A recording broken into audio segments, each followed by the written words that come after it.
colorful clothes she wears, and the way the sunlight plays upon her hair. I hear the sound of a gentle word on the wind that lifts her perfume through the air.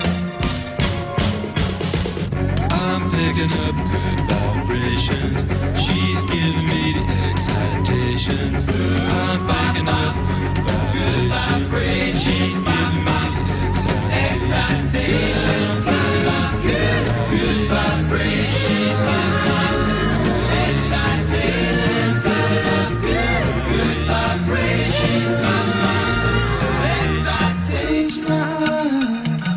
You know the saying, standing the test of time, right? And I mean, it can't just be me, but that song right there sounds as good today on the day that it was recorded. Am I right? And I'm not trying to punk you. I promise I would never do that to you. I hate, sorry. My buddy Neil Aitchison says, Michael, try to not use that word on the air. I strongly dislike this weather as much as you do, but I'm not trying to punk you with the Beach Boys to start our show on this Wednesday morning, the 18th of February. No, I'm playing that song because it was 60 years ago this day. On February the 18th, 1966, that Brian Wilson recorded Good Vibrations. And again, standing the test of time, I would absolutely say yes, because it still sounds fantastic. The song, of course, would go on to become the Beach Boys' third U.S. number one hit. And if you're wondering a little bit of the origin story for Good Vibrations, it turns out that when he was a child, Brian Wilson's mom told him that dogs could pick up vibrations from people. So dogs would bark at bad vibrations. And Brian Wilson took that idea and turned it into the general theme for the song, Good Vibrations. Recorded 60 years ago this day, and at least to my ears, still sounding as good as it ever did. How you been doing? Just out of curiosity. I've missed these conversations with you. The last one we had together was last Friday when I was in Kingston beginning that road trip with the Kitchener Rangers. We actually left on Thursday, traveled right through Monday, got back at a very reasonable, a very civilized hour of about 7:30 on Family Day Monday evening. And since I was on the road and working through Family Day, I thought, well, you know what? I should get a family day too. So I booked yesterday off as a holiday and reacquainted myself with those that I love. Rosie and I had a long extended walk, but why not on the kind of day that we had yesterday? So we thoroughly enjoyed that. And here I am back in the air chair this morning. Thank you for putting up with the least worst, or as the radio station likes to call it, best of editions of the program. It was a great week away, really, or several days away over the weekend. The Kitchener Rangers, very successful, 5 out of a possible 6 points. As I was leaving the arena in Ottawa on Saturday, I ran into a great big group of family members of Rangers players, and we had a little chat outside the arena. They couldn't have been kinder. It's always nice to see those familiar faces on the road and have some of those familiar connections. And one of them had mentioned that their mother had heard the Harris Law pregame show from Saturday. I'm like, oh, wow. Tell her thanks for listening. He says, we all do. We all do, especially on the road games. And even when the team's at home, we turn down the volume on the TV and we turn up the volume on the radio. I don't make this stuff up when I tell you this, okay? It's just what they said. We know that's what we do because we really appreciate the coverage that the team gets and our kids get from 570 News Radio. So thank you so much for that. Pro tip, if that's the way you want to consume your Kitchener Rangers hockey, by all means, make sure you do. We'll be back in action this Friday night when the Rangers are home to the Windsor Spitfires. During that walk while I was out yesterday with Rosie, just want to give a quick shout out to Brian, whom I passed along the way. We were walking along Margaret Avenue, and Brian was out delivering the mail, and he stopped to say hi, said, huge Rangers fan, My son and I got seasons tickets 3 years ago. We love going to the games, so we're at every home game, and every time the Rangers are on the road, my son and I are listening to you and Josh. So, Brian, thank you for that. Stay safe out there today as you're delivering that mail, because it's not the nicest weather, is it? So be careful out there, and thank you so much for being a supporter of our Kitchener Rangers coverage here on 570 News Radio. It means a lot to us. We put in a lot of hours to make sure we bring you the very best. Let's get right to the phones on this Wednesday morning, first day back in a while, and what better way to start than with my buddy Shefty? Hey, Sheffy, good morning. Hey, good morning, Mike. It is a great morning in the land of Shefty. Okay, please do tell more. The boss. Oh, my gosh, I know. More than ever. Right? He's coming in May, right? He's actually touring in America in April. And then, I don't know if he's coming to Toronto. No, I haven't dug that deep. Okay. But, he's doing Land of Hopes and Dreams. It'll be a 3-hour concert. You can just go and have a great rock and roll time. Yeah, you can. See, that's what we need in our lives, isn't it? A little bit more Springsteen. 100%. Well, you had Good Vibrations on today, which is a great song, classic, so I'm just thinking now you might have to add a little bit of Bruce to your repertoire today. That's not a bad idea, Sheffy. We'll see if we can dig some up and get ready for that tour that's coming back through. Brother, I just wanted to, we needed some light, Couldn't agree more. Yesterday was very nice. Today we have gone back to an angry old man winter. I know. Who pissed Mother Nature off? That's what I want to know. That's the best question of the year. I don't know the answer to that, but as soon as I find out, boy, oh boy, there's going to be some hell to pay. Right. Well, keep doing what you're doing, brother, because you always do such a great job of it. And, we'll talk sooner than later. You too, pal. Good to hear from you. Thanks, Sheffy. Talk to you. You bet. Our good buddy, Shefty. Cheers for the wrong NHL team. Like, there's no disputing that. But he's a big Rangers supporter, and he is a big fan of Bruce Springsteen. Sheffy and I have actually attended a Springsteen concert together. We didn't sit together. Sheffy had slightly better seats than yours truly, but big Springsteen fans both. And there you go. And now that I'm thinking of it, the concerts that my beloved came across were at Madison Square Garden in New York. We saw Bruce Springsteen at Madison Square Garden in New York years ago during a Billy Joel concert, and Springsteen came out and did a few songs during that show. Unreal stuff. And I would always pay to see Springsteen put on another show. They just don't get much better than that, do they? Ranger Joe is with us on the show this morning. Good morning, Ranger Joe. Good morning, Mikey. How are you? I'm all right. How are you? Good, buddy. Thanks for asking. Mikey, you know what? I need you to use your influence with the Mayor Cardillo, because I know you and him are friends. Wait a minute. Did you say Mayor Cardillo? Oh, shit. Well, okay, easy. Hey, Joe, what are you doing to me this morning here?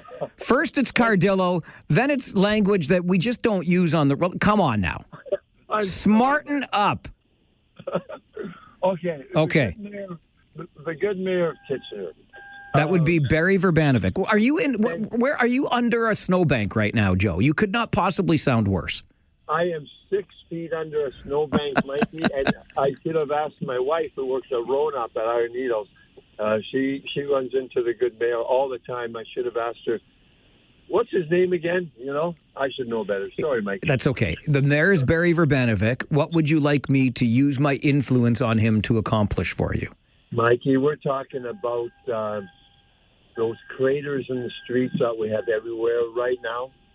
Okay, those big holes that we are ruining our cars over, And I'm talking not just Iron Needles anymore.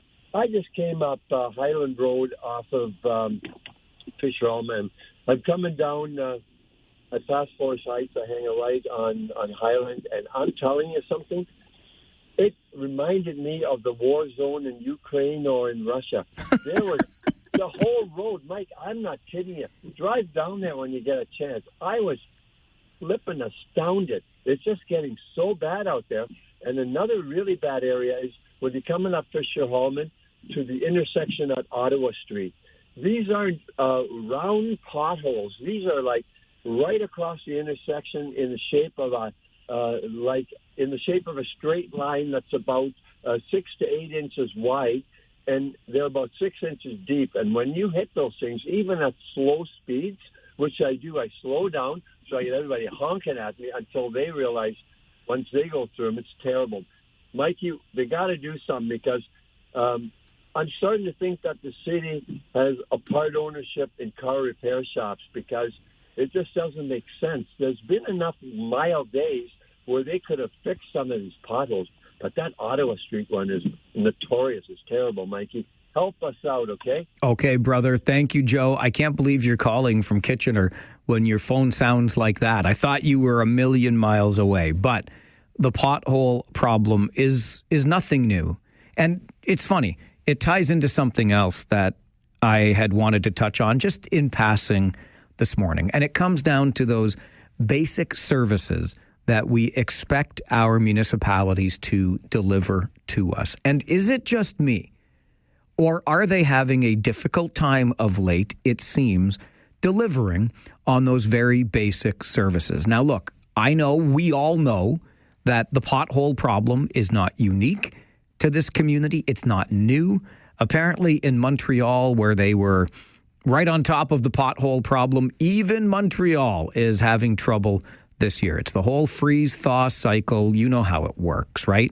And do we get out there and patch them? Could we possibly patch them all? I don't know. Should we do a better job of engineering and laying asphalt or whatever it is we are laying down on the roads in the first place to prevent against or prolong the lives of these roads so the potholes don't emerge? There's some great technology, some infrared technology being used right here or being pioneered here in the region that hot patches the potholes and has a new way of doing it that they say is better. I don't know the answer to the problem, Joe, and I'm sorry that I don't. I'm out there on the roads like you are, doing the pothole slalom that we all do every time this time of year rolls around. It's not fun. And it really does, again, in the bigger picture, lead me to ask again or wonder more if we are or how we are, it seems, to be failing to deliver basic services in our community. I shared a video with you yesterday on our show Facebook page of the mess that the city has itself made on East Avenue. I've complained about this multiple times in the winter, but they put a bike path or a multi-use trail, whatever you want to call it, down East Avenue, which is fine. If you want to do that, you go right ahead. And I mean, we put them everywhere else. Sure, let's just add some more.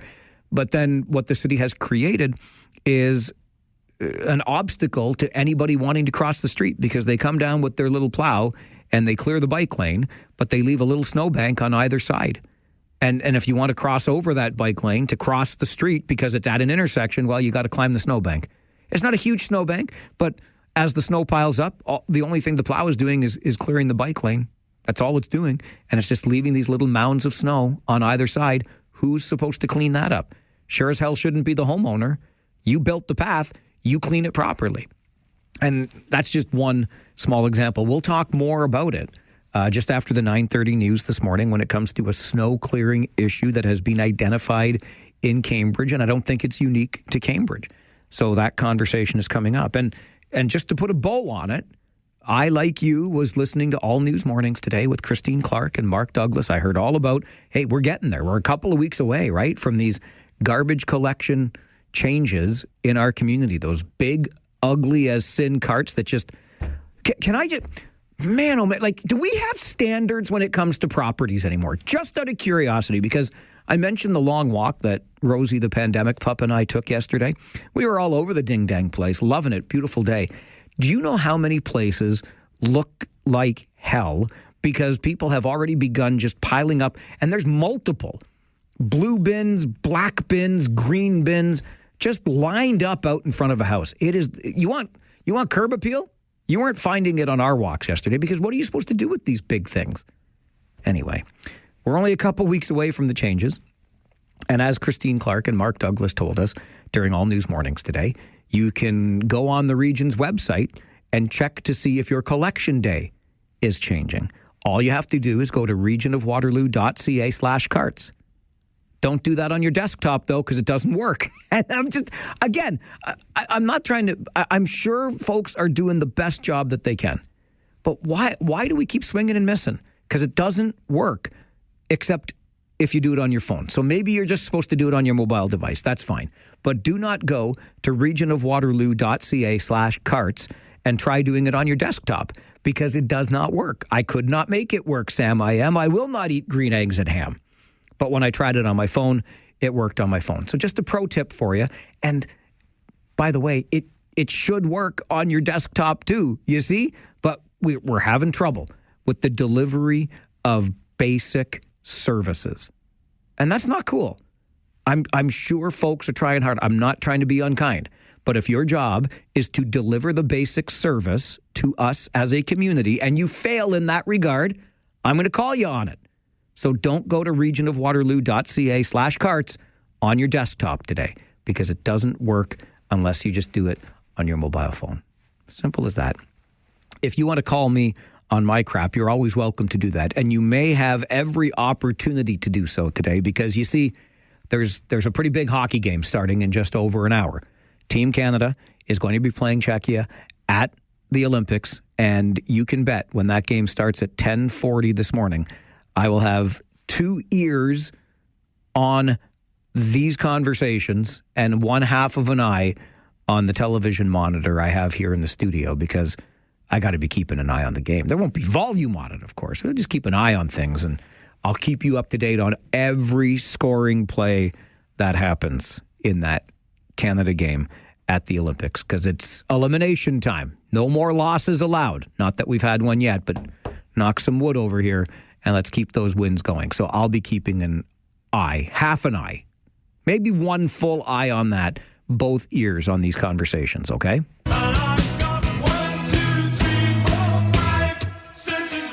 Let's get to your Farwell Show 5 for this Wednesday morning, the 18th of February. Number one, school buses canceled today in Waterloo Region and Guelph, Wellington. We could get as much as 15 millimeters of freezing rain accretion today, which sounds like something you should see your doctor about. Number two, Conservative leader Pierre Poilievre says Toronto area MP Jamil Giovanni does not speak for the party after he made controversial comments about Canada's trade stance following a trip to Washington. Giovanni told a right-wing U.S. news site that Canada would be harming itself, quote, if we continue with this anti-America hissy fit.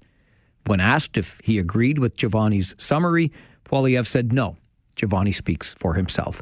Number three on your Farwell Show 5 this morning, Prime Minister Mark Carney is headed for British Columbia today for a Liberal Party fundraiser at a private residence in Vancouver. Then, Carney's itinerary says he'll be in Richmond to celebrate Lunar New Year with community members and will later tour an affordable housing project. Number four, Ontario Premier Doug Ford defending his government's decision to cut back on the amount of financial assistance for post-secondary students. Ford says he heard from thousands of students over Family Day weekend who were angry about the drastic cut to the number of grants given out.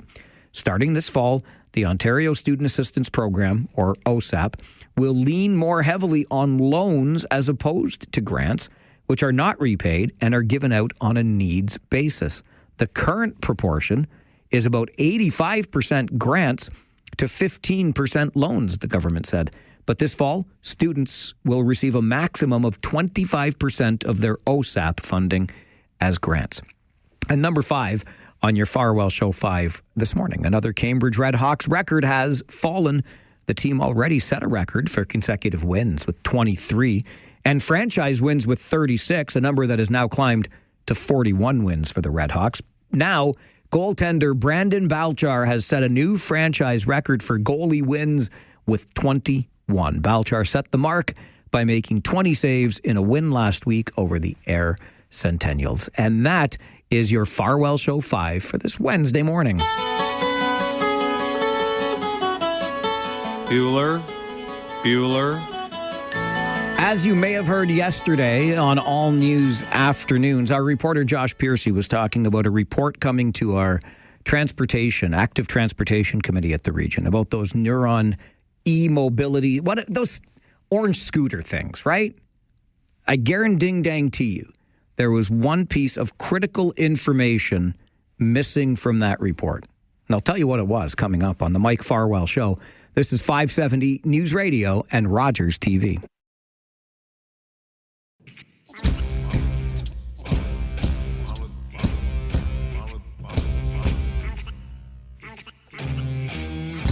So our region's active transportation committee got an update yesterday on those orange e-scooters, those Neuron mobility scooters that are all over the region. And in fairness, I will say this much about these Neuron e-scooters, the orange ones, compared to the Lime versions we had several years ago. Those Lime versions, people were letting well outside of their geocached areas, and they were lying all over the place, and they really became an unsightly mess, to be blunt about it.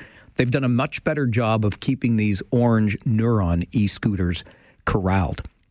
But there was a very important piece of information that was absent from the report that went to our active transportation committee yesterday. They talked about the number of trips taken and the number of kilometers ridden and all of these great things to really make it sound like this is the greatest project that our region has ever gotten itself involved in. And I'm here to tell you that ain't true. These things are a flat-out menace. I don't care what anybody says about it. These things should not be on our streets in the manner that they are, because the important piece of information missing from that report yesterday was the number of injuries sustained. You see, we can talk about the last mile or the last kilometer, getting from the bus stop to the house or the school or the work or whatever we want to do, and it's emissions free because it's electric and all. We can talk about all of that, but we have to start talking about the cost of injuries caused by these e-scooters, either to the rider or to the person the rider runs into. Because you see, we don't regulate the rider, do we? Across Canada, we know this.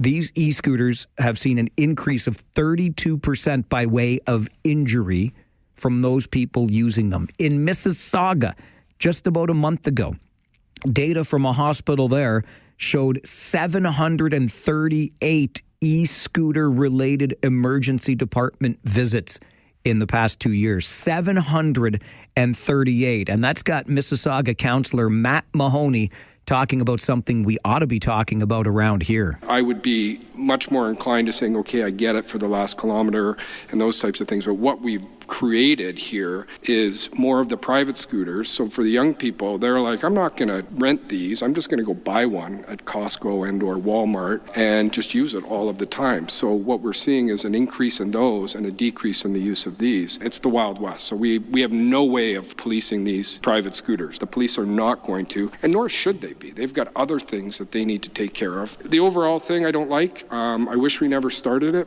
I wish we never started the program. How many injuries in the region? I would love to know that piece of data, but we don't put it in the report for the Active Transportation Committee, do we? Maybe we can take our lead from Spain, because beginning this new year, Spain requires all electric scooter riders to carry civil liability insurance. Why can't we just do that? It would be the bare minimum to keep this Wild West from continuing to run amok. These things are menaces. I'm going to get you an update from the 570 News Center, and then let's talk about one of those basic services our cities should be delivering. Why is it so difficult to find an accessible parking spot that is clear of snow and ice? We'll talk about it coming up on the Mike Farwell Show. This is 570 News Radio and Rogers TV.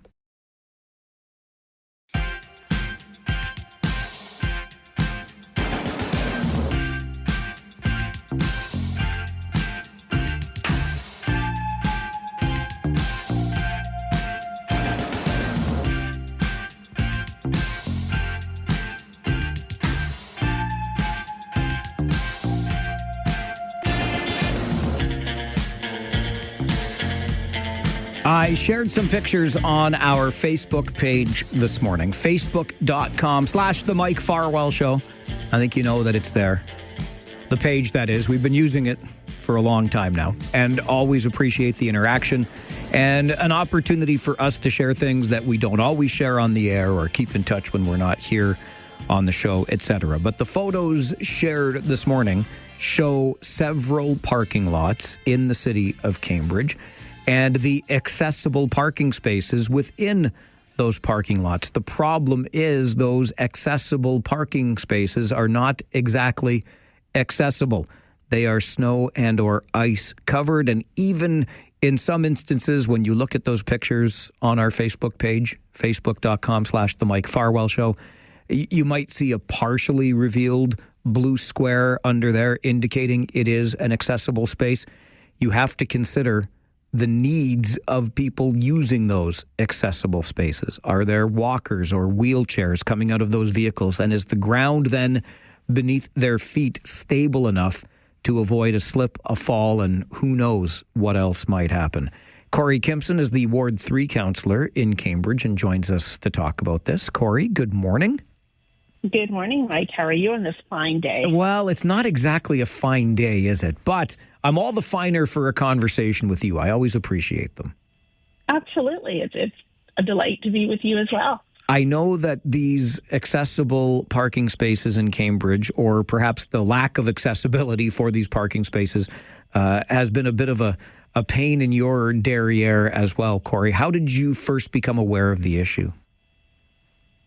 So there had been some recent coverage in the media about some accessible spots, specifically in the Galt area of Cambridge, and a resident who had taken upon themselves to clear them.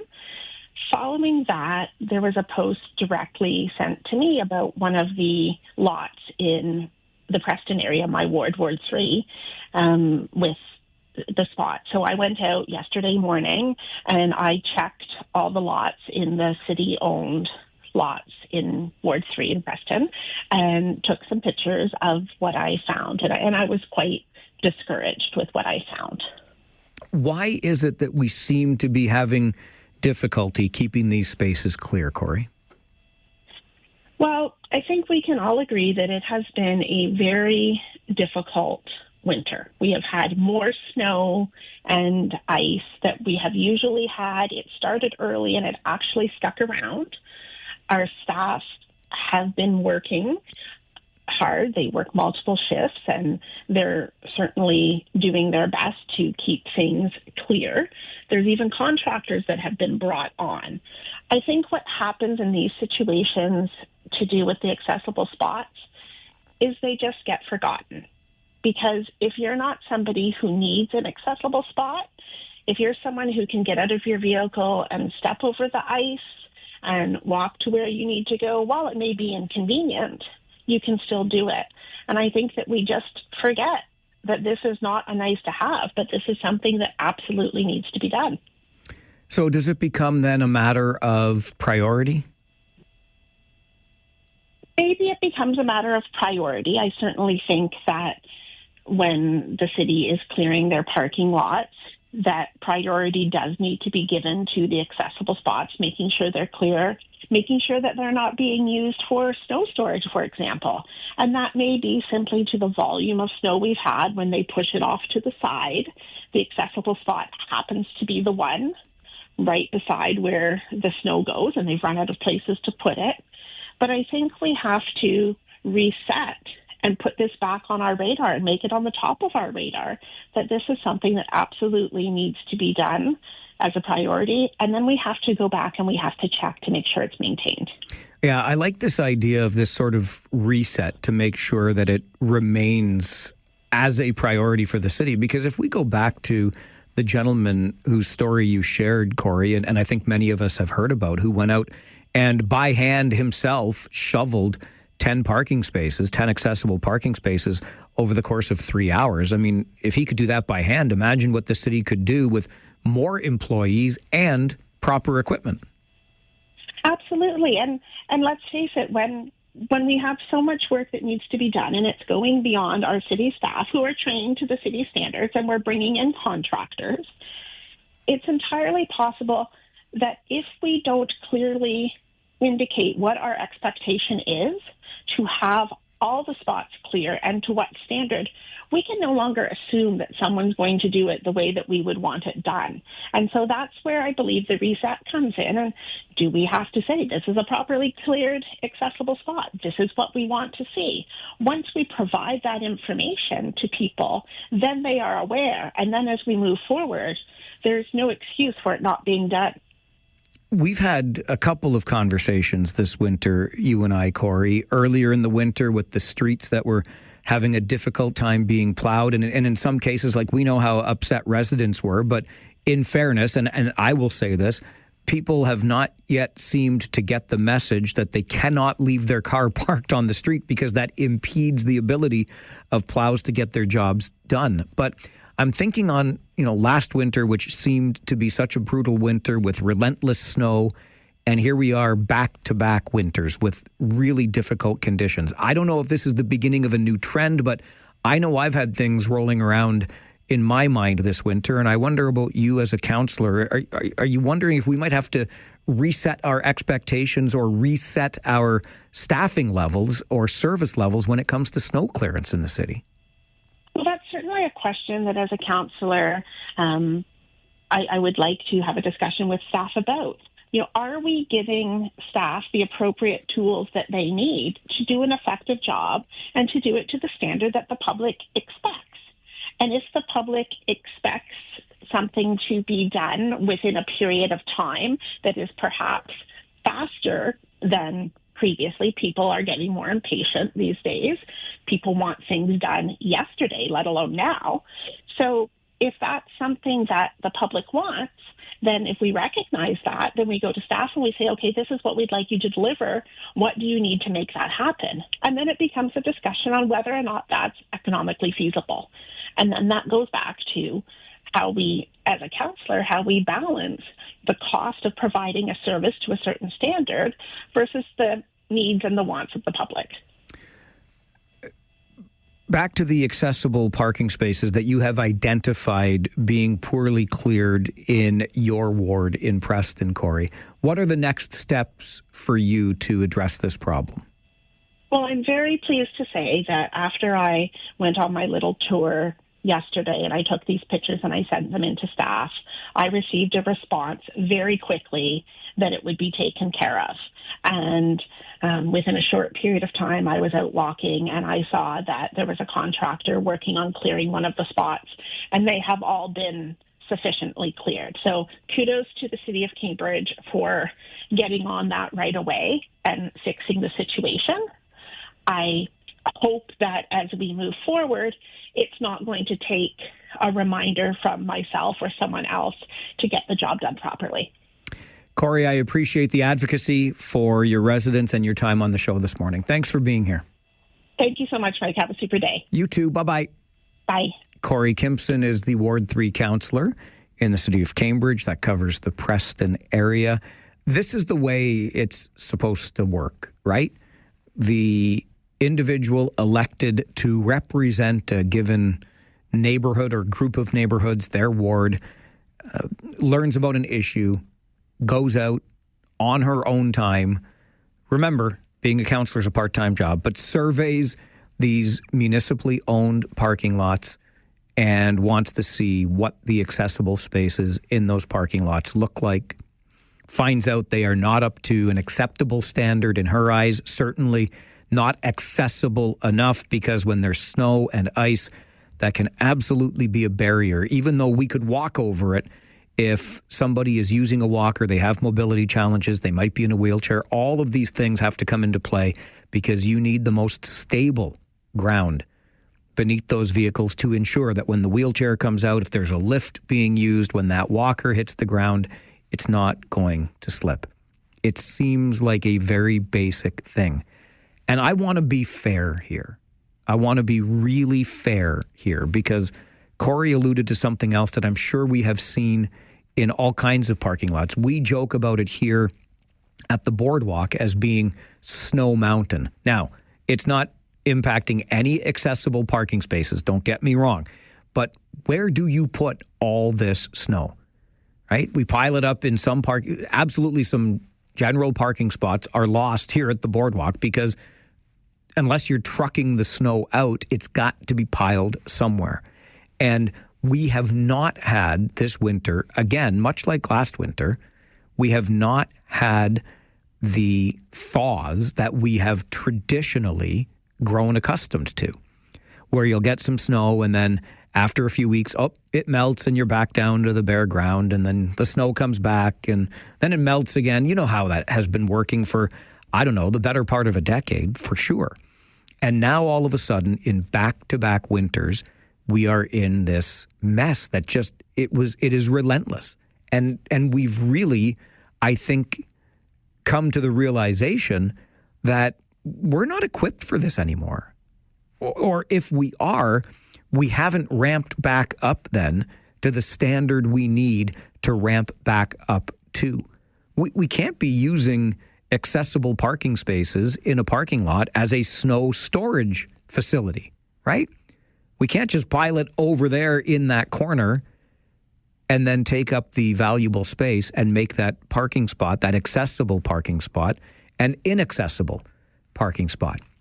So what are we going to do differently? And again, I want to be fair here because it has been a really difficult winter, exacerbated, of course, by that salt shortage.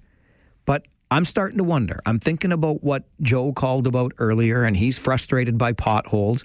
And I got an email from Kevin saying, hey, there was a crew out on Glasgow Street yesterday patching the potholes. You got to be patient. Give these folks time. They're doing the best that they can. I believe that. I saw some crews out yesterday.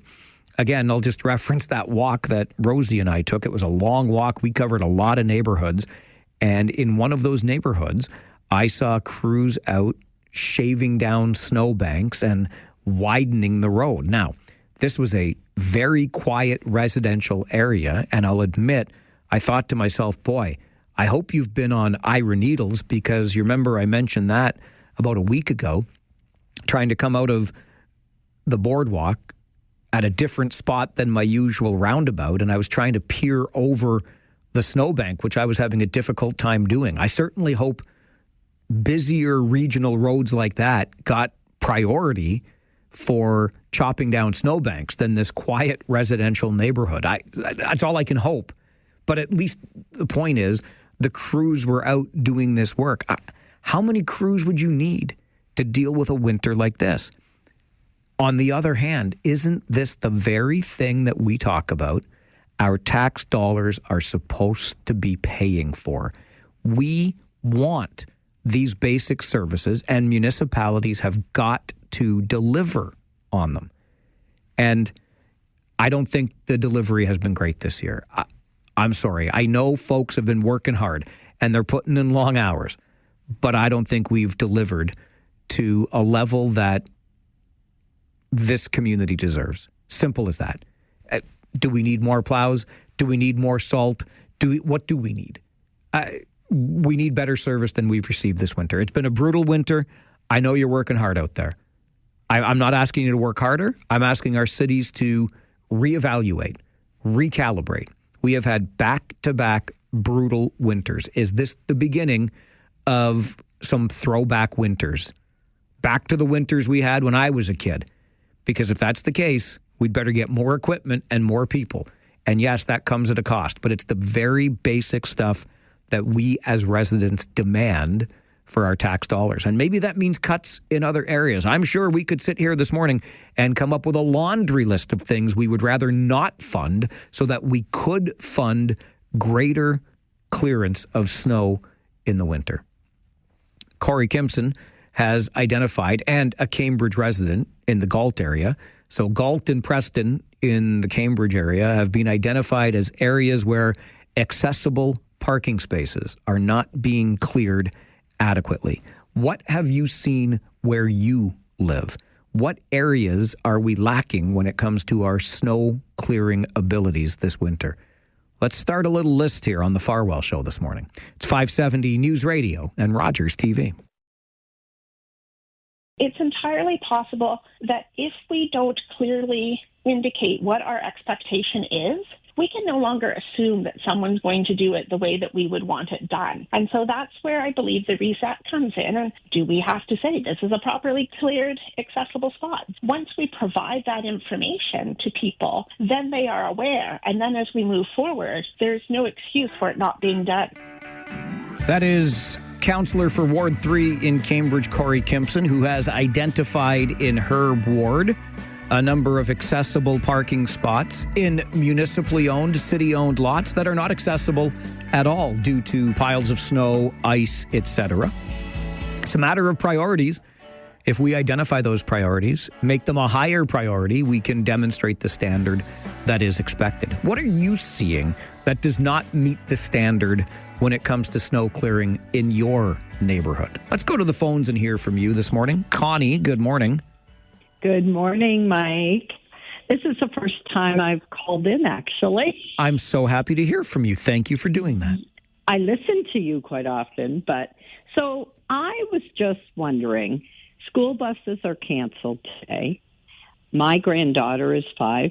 Her and her dad walked to school. The road was icy. The sidewalks are icy. And so to be safe, that's why I'm sure they canceled buses, but in a freezing rain warning where it's not going to end real soon, we got kids and families walking on ice. And then we're supposed to have high winds, so if trees and branches fall, I would think it's much more unsafe for kids walking. So that was kind of my beef today. So do you think that we should have just closed schools altogether or kept them in the buses and had them go that way? Well, maybe, but I mean, I'm just thinking the roads where I've been on today they're not overly icy or anything. Cars and vehicles are moving around.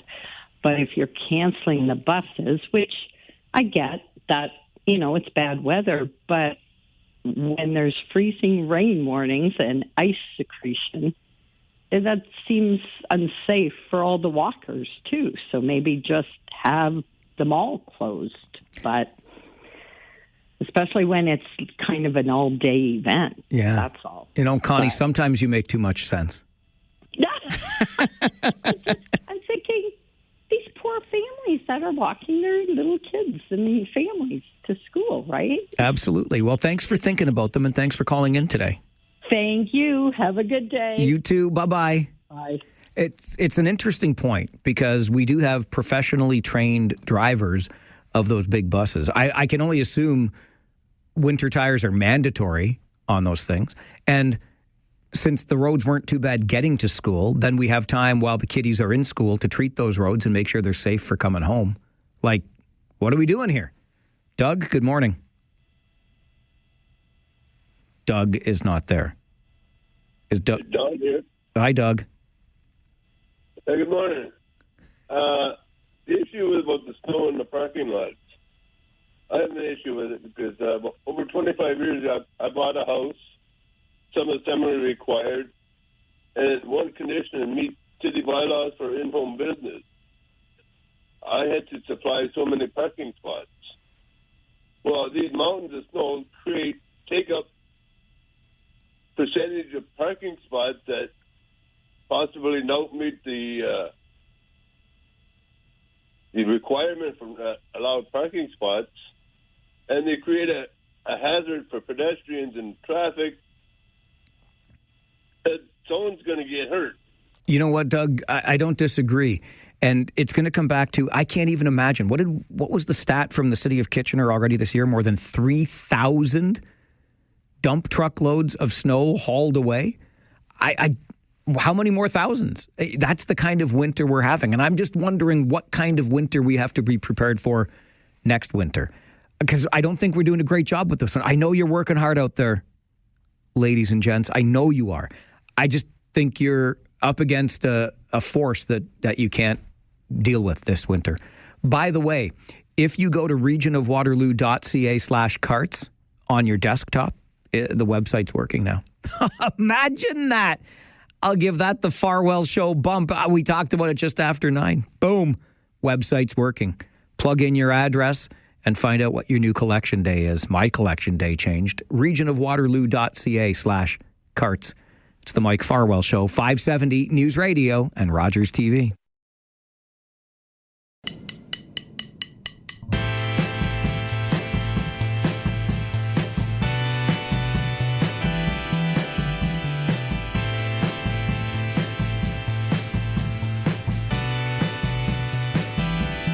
Every Wednesday morning, just after our 10 a.m. news, we check in with the only reporter-owned and operated newsroom covering our nation's capital. It's the kind of stuff you just won't get anywhere else. You hear it only at the Blacklocks Reporter. Check it out, blacklocks.ca. Well worth your subscription, because it's the kind of stuff, as I said, that you won't read or hear anywhere else. Tom Korski is the managing editor there. He joins us for these weekly conversations. Tom, good morning. Morning, Mike. I'm trying to figure out housing starts in this country. Frankly, I'm sure the federal government is as well, but I hear they're down. The government says the plan is working. Can you make heads or tails of this up or down housing starts market? Some pretty stark figures from Canada Mortgage and Housing Corporation, the federal insurer, Mike. Here you have Cabinet saying their figures, not mine. We need a minimum 500,000 starts in our country every year to restore affordability. Last year was nowhere near that. It was 241,000. And it was about 250,000 the year before that. We've never built 500,000 homes in a year, but there are fluctuations in their words, CMHC's terminology. There's some volatility from month to month, and now we see CMHC issuing a caution. They didn't name the housing minister by name, Mike, but they said don't get too excited when you see temporary piecemeal gains month to month. And indeed, that's what Housing Minister Gregor Robertson did when there were some gains in the last summer. And he said, we did it, we nailed it. I'd heard that speech 6 times from Robertson in the House and in committee. We nailed it. Victory is ours. CMHC saying, no, whatever modest gains there were last year, about 6% increase, it said there was a big slowdown after Labor Day that's gone right into this winter and will continue through 2026, make it stop, Mike, and all the way through 2027. It's not looking good. I'm glad you named the minister, Gregor Robertson, because as I understand it, Tom, he's got a pretty decent real estate portfolio himself. A very handsome portfolio indeed, as a former mayor of Vancouver, and he did not initially disclose it when he was appointed to cabinet. There is some leeway in terms of timing in your ethics filings, but there was some intrepid reporters out in British Columbia who pulled papers out of the land titles office in Vancouver, and yes, Mr. Robertson is a multimillionaire in housing. You can't live in more than one house at one time, but he's got some. A lot of talk in Ottawa, Tom, straight from our Prime Minister, in fact, about increases in defense spending. How might we get to that lapsed defense spending 2% target for NATO? It's sort of a wing and a prayer. I don't want to be unkind, Mike. The Prime Minister has not been forthcoming, and the statements he's made on this very important subject cannot be reconciled. This is billions we're talking. He's already promised we're going to meet 2% NATO spending target on military preparedness last year. We did not. His Department of Defense will not release the figures it does have through access to information. We've asked. Now he says, well, we might meet that target in the spring. It's billions. It's tens of billions of dollars. And yet, the Prime Minister has cut income tax. He has said we will never cut a penny out of the unfunded social programs like Dedicare, Canada Child Care Benefit. Won't cut those programs. People love them. And no sacrifices will be required. Well, now, for the first time, he mentioned, well, there could be some sacrifices required. The occasional sacrifice, he said, but Canadians are up for it, quote, end of quote. We don't know what that means. This is voodoo economics, Mike. The money has to come from somewhere. And if it's not coming from taxes and it's not coming from program cuts, that only leaves Big Rock Candy Mountain. And I don't think the rest of us believe in that fantasy. It's dollars and cents. I love, though, how Canadians are up for the sacrifice, right, Tom? Yeah, their internal polling shows that's actually not the case. The Privy Council has actually researched this internally. And they asked people, do you think military is underfunded? Oh, considerable. And they said, well, do you think we could meet the 2% NATO target? Oh, certainly. And they said, well, do you want to pay for it? Oh, whoa. Hold on, mister. Yeah, that's when it gets complicated. Okay, hang on, though, Tom. I think I might have found an area where tens and tens of billions are being spent. Maybe we could find some sacrifice within federal staffing, salaries, and benefits. Historic figures, their words, historically high figures by the budget office, pointing out the federal payroll is now past $76 billion a year, $76 billion. Average pay and benefits, including overtime, for a typical federal employee is over $143,000 a year. This is on the level. This is the budget office. And my favorite stat from the budget office is that the typical federal employee now answers to 7 different managers, 7 of them. And if you worked at the passport office, they still couldn't stamp the form. At the public health agency, they still couldn't run a mask warehouse. 7 levels of management, a $76 billion payroll. Staggering. But isn't this just par for the course, Tom? I'm sure I heard Pierre Poilievre saying just yesterday, with regard to defense spending, that 6 new layers of bureaucracy have been created within this plan. And yet the Prime Minister had said he's a results guy. He said that he was going to deliver results. No more platitudes. No more slogans, he said. We're gonna get into the results business. That has not been obvious. Well, why don't I just quote the budget officer? Former budget officer Yves Giroux, just retired. What did he say? Well, there's certainly room for delayering. He once told the Commons Finance Committee, you know what delayering means, like stripping the paint off the barn door. But he went on to say, you can't top this. Why don't I quote him accurately? Over time, we're seeing an increase in the number of public servants and public expenditures. But year after year, despite the fact departments choose their own performance indicators, they don't seem to be getting significantly better. That's what worries me, said the former budget officer at the Commons Finance Committee. What are you getting for your $76 billion? Are you getting your passport stamped? Are you sure, Mike? That's where we are. Okay, one more before I let you go, because this one is juicy, and it's the very reason I come to blacklocks.ca for information like this. The man who would be the next Ontario Liberal leader, Tom, Nate Erskine-Smith, but some violations of the Elections Act by Mr. Erskine-Smith's previous campaign manager? And it's a problem. This is, Erskine-Smith won't comment on this. The individual is Andrew Goodrich. They are not just casual employees and employers. Andy Goodrich and Nathaniel Erskine-Smith have been the closest of friends for 20 years. They both went to Queen's University. They campaigned as youth candidates for Kingston, Ontario City Council. This is 20 years ago. They ran an organic grocery store. I mean, these guys are pretty tight. What happened? Andrew Goodrich, so help me, was busted for 8 violations of federal law by the Commissioner of Elections. This was not casual. What did he do? He backdated documents. He misrepresented cash contributions. He provided false or misleading information. This was on Erskine-Smith's campaign and another campaign. This goes back to 2019.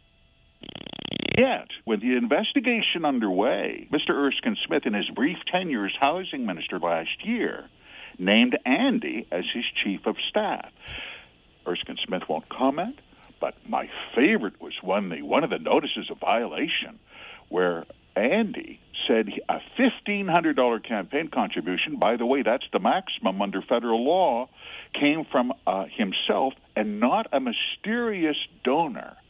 When asked to provide the check as proof, it was not provided, said the notice of violation. This is serious by Canadian standards.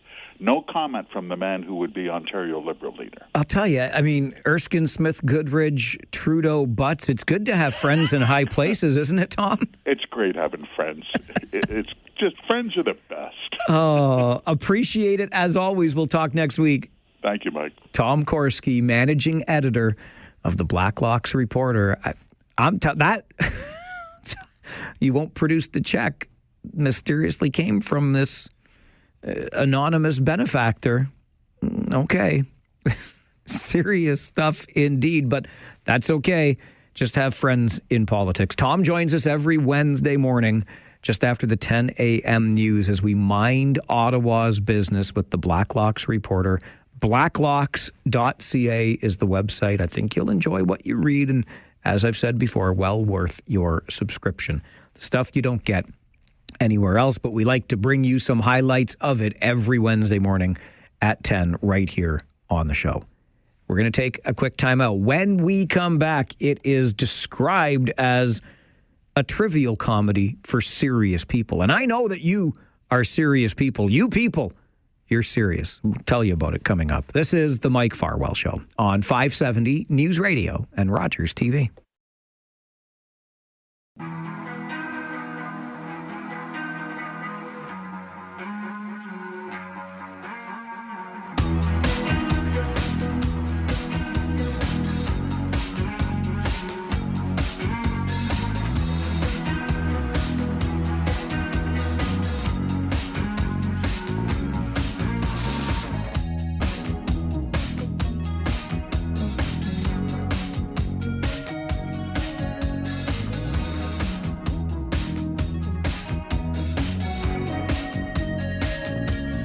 Oscar Wilde's The Importance of Being Earnest arrives at the KW Little Theatre main stage series beginning tonight.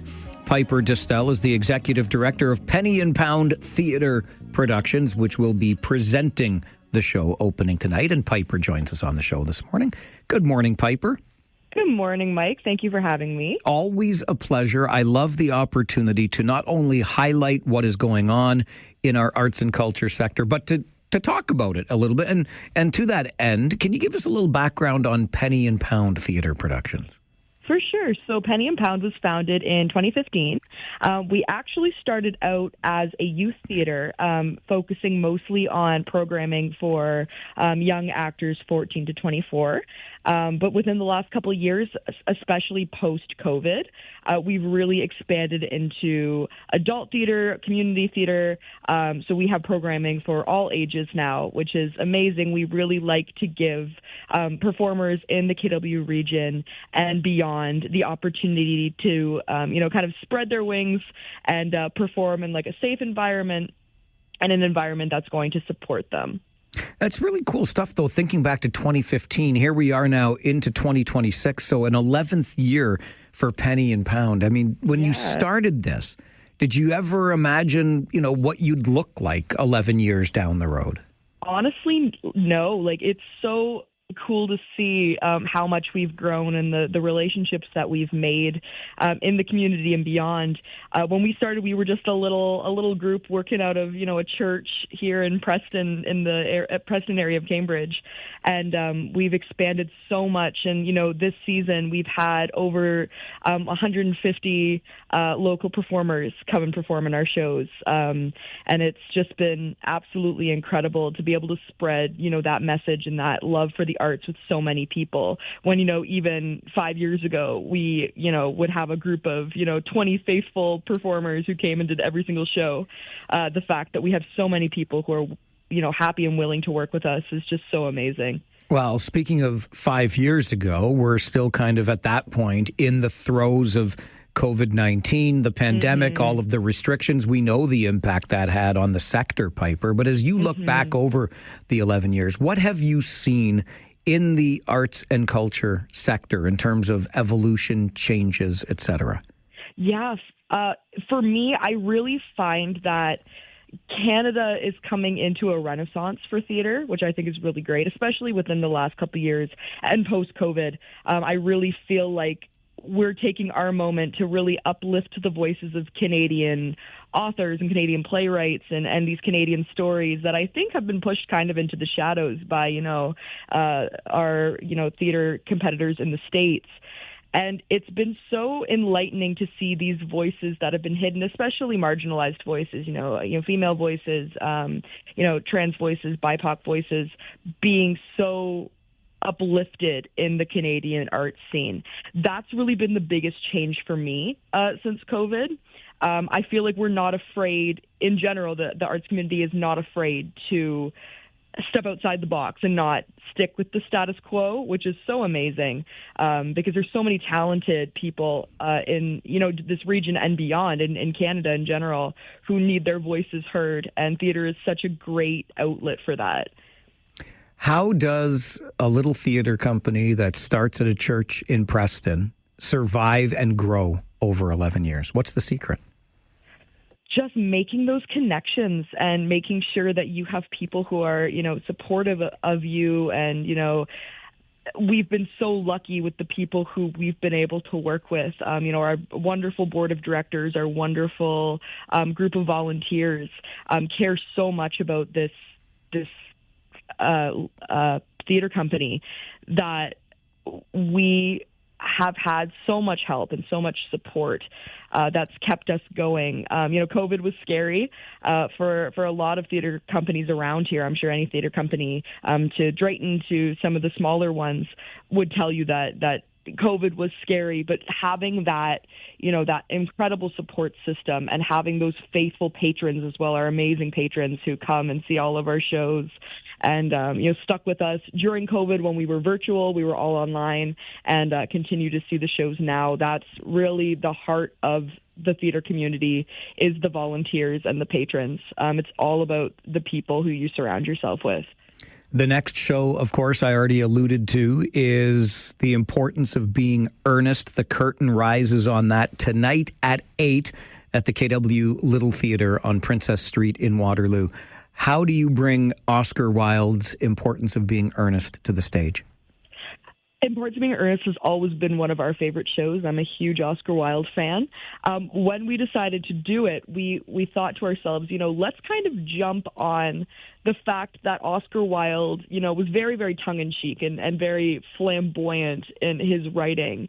And we were like, how can we reimagine this and make it different than how it's normally done? And we decided to kind of, hit on that, the Bridgerton popularity right now, and that over-the-top, Regency era, the costumes and that very over-the-top love story, Jane Austen-esque form of storytelling. It's been so much fun to be able to take this work and, stick with obviously what Wilde put on the page, because it's absolutely phenomenal, but really be able to take our own spin on it and make it different than what anybody has seen before.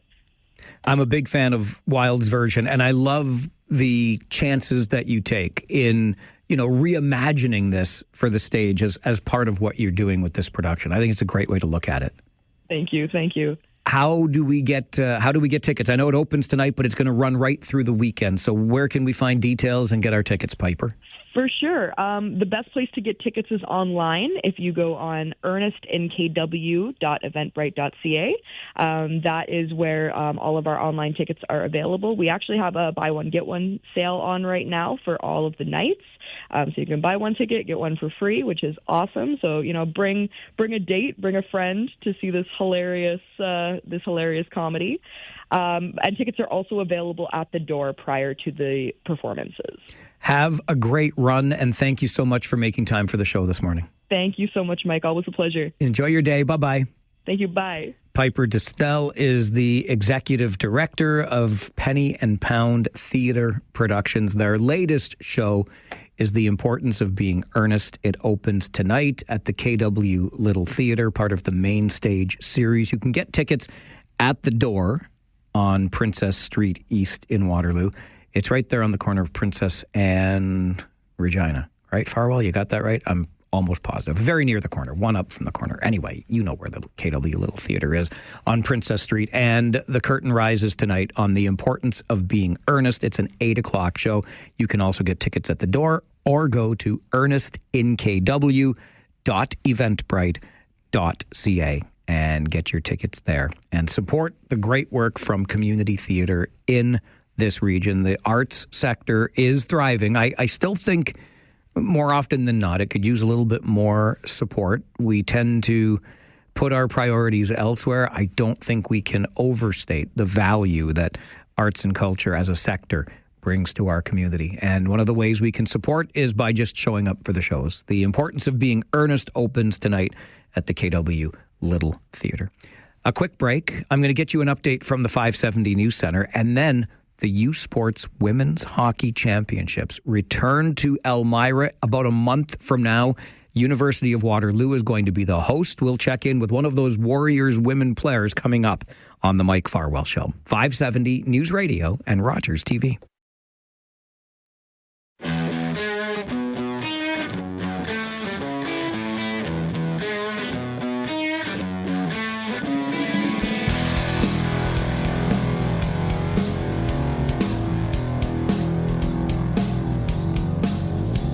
The USports Women's Hockey Championships are coming back to Waterloo Region. I say back because, of course, we hosted them a year ago. We will host them again this year.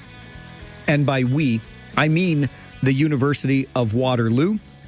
The tournament runs from March the 19th through the 22nd at the Dan Snyder Memorial Arena, the Woolwich Community Center in Elmira. Tickets are available now. And our University of Waterloo Warriors women's hockey team is anticipating, I am sure, a chance for a little bit of redemption. They got to the final last year and fell just short. We're looking for another outcome this year, and we're joined to talk more about it by Kiara Raitt, who is a fifth-year forward with the University of Waterloo women's hockey team. Kiara, good morning. Good morning, Mike. How are you? I'm great, thanks. How are you? Pretty good. Glad to hear. We were both in Kingston over the weekend winning hockey games. Your women's team, a fourth win in a row. The Rangers picked up a win in Kingston as well. But 4 straight wins. You had a 10-game winning streak at one point this season with the women's hockey team at UW. How would you assess the season so far, Kiara? Wow. I would just say that the team we have in the room at Waterloo there's no quit to them. You know, doesn't matter where we're at in the game. If we're down 1-0, we're up 3-0. It's kind of pedal to the metal at all times and take no prisoners, that's for sure.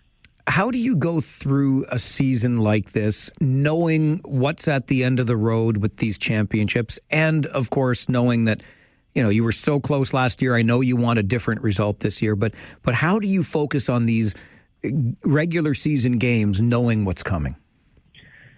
I think a lot of that comes down to having a pretty veteran group. We're an older team, that's for sure, and we use every little bit of that experience to kind of just stay focused on what's ahead, and it's one game at a time, one practice at a time. So right now we're focused on our first playoff series, and then after that we'll kind of start looking ahead towards nationals. When you look at the growth of the women's game, Kiara, what opportunities does that present for young women hockey players such as yourself and even younger that didn't exist years ago? I mean, just now I think about my first year at Waterloo, and we had graduating seniors, and they were looking at the next chapter of their life. And now I look around with the seniors I'm graduating with, and a lot of them are considering declaring for the PWHL draft or opportunities overseas. So it's just in these 5 years, it's taken a pretty big change, and it's exciting for not just the girls playing now, but all the ones coming up through minor hockey. What experiences do you take away from last year's run right to the final of the USports Championship that you can maybe use to build on with this veteran team this year? I think it's just about showing up to every single game and taking it 1 minute at a time. We were right in that national championship game last year and just weren't able to get the job done. And so this year it's making sure you don't take a minute for granted, and it's just eyes on the prize at all times. It's a short tournament, but when you're there and you're in it can feel long at times. So just take care of yourself and and focus on the one shift ahead of you. How much does it mean to kind of have the home ice advantage, if you will? I know you're not playing at Columbia Icefield, but you've got the home crowd behind you for sure. What does that mean to the club? Well, it means everything. It might not be our home rink per se, but it's our home community, and community is a big word for us and for our team and for our school. And we see it every day with the kids that come in and watch our games and support we get. This community gives so much to us. So anytime we have a chance to play in front of them, it's pretty special. Speaking of those kids that come in and watch the games, the theme of this year's USports Women's Hockey Championship is see them, be them, as we're inspiring young women in the game. So you are one, Kiara, who is being seen. What does that role of role model to younger female hockey players mean to you? It's pretty special, Mike. I remember being 9-10 years old and watching the older girls at practice or being on the ice and they're practicing after you, and you don't want to make a mistake, you don't want to fumble the puck because the older kids are watching. And I can say that when you're the older kid, it's the same way, and when those kids are watching, you don't want to fumble a pass or anything like that. So it's pretty special, and especially the connection we have with all these girls going through the Waterloo coaching program. It's pretty special because we know them, they know us, and it's just trying to be the best we can so that we're the image of a hockey player that they think we are. How did you get started in hockey? I got 2 older brothers, and my dad's coached for pushing 40 years now. So it was put some skates on and tossed out on the ice playing with the boys, and got a bunch of cousins that play hockey. One actually plays for the Rangers, so it's a bit of a hockey family. You had no choice, did you, Kiara? No, and I wouldn't have had it any other way. I was pretty adamant I wasn't going to do any dance or figure skating or any of that. Now, I have an older brother too, and I can tell you he never for 1 second took it easy on me as I was trying to find my way. How about your older brothers with you? Oh, I'd say it was the same. There was certainly some hospital visits and some dentist visits and things maybe my parents would have liked to skip, but it's a competitive family, and that goes right up to my parents as well. Who inspired you as a hockey player when you were growing up? I mean, the obvious answer is my dad. He coached me for so many years, and just being able to have that influence and look up to him every day is huge. And then on top of that, I would say my cousin. These days he's playing for the Detroit Red Wings. When I was young, he was playing for the Winnipeg Jets. So being able to watch him and turn on the TV and see your cousin play in the National Hockey League every other night is pretty special. Who's your cousin? Ben Sherratt. Oh, my gosh. Of course, I should have put 2 and 2 together on that one. Very nice. Very nice. You mentioned that even before the USports Championships, you got to get through the playoffs. You're looking at this one series, one game at a time.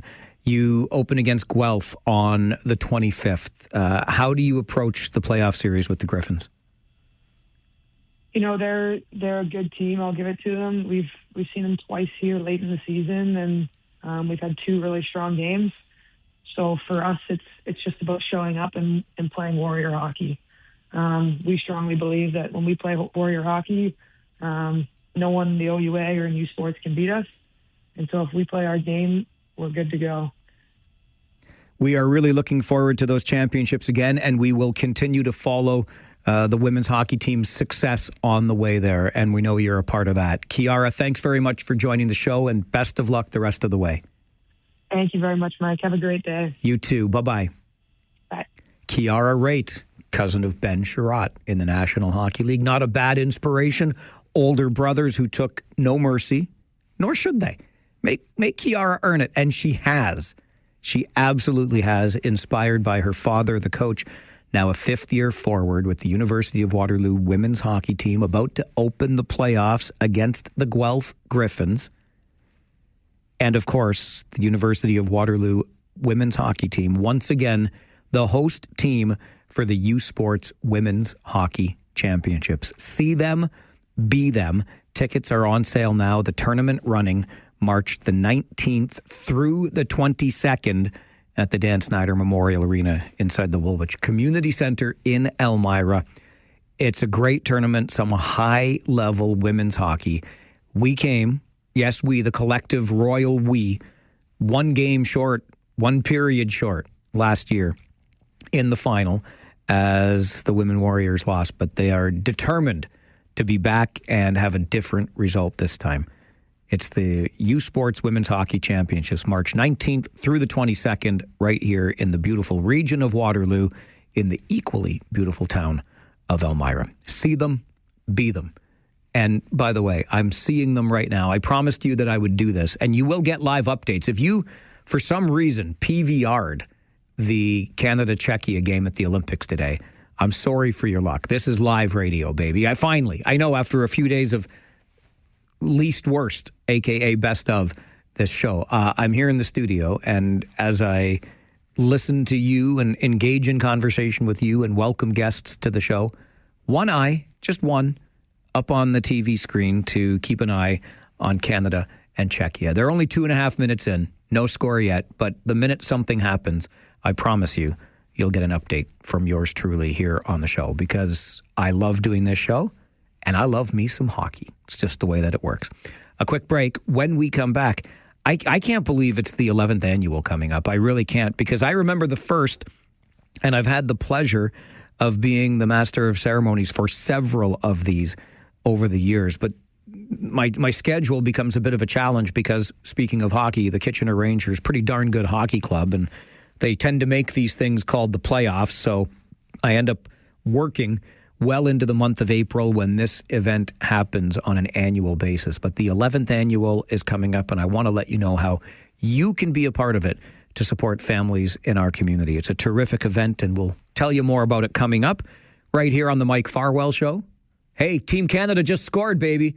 3:05 in, we're up 1-0. Let me see if I can quickly tell you who got the goal. But it is a Canada goal. I hope I'm allowed to do this, right?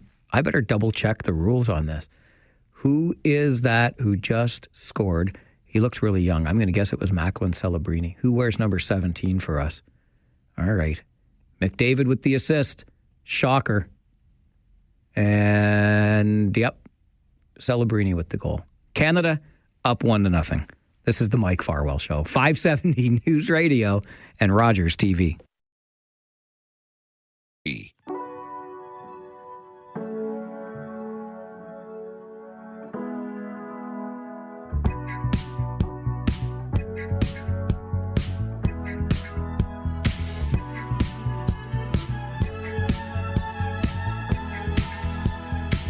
It is called the Evening of Elegance, and it is just that. It has grown and blossomed over the years. The 11th annual Evening of Elegance is coming up on April the 24th, by which time I promise you our weather is going to be so much nicer, and you can make your way to St. George Banquet Hall on King Street North in Waterloo to enjoy the annual Evening of Elegance. It is all in support of the Waterloo Region Family Network. We'll learn lots more about that in the next several minutes as we are joined by the Executive Director of WRFN, the Waterloo Region Family Network. Sue Simpson is with us. Good morning, Sue. Good morning, Mike. Thanks for having me. Always a pleasure. And we have Jody Purdy with us as well, who helps to organize the annual event. Jody, good morning to you. Good morning, Mr. Farwell. How are you? I'm excellent. Thank you, my friend. And you? Not too bad, not too bad. Glad to hear that. Sue, I'd like to start with you, if we could, please. For those who don't know about the Waterloo Region Family Network, can you explain to us what it is that you do?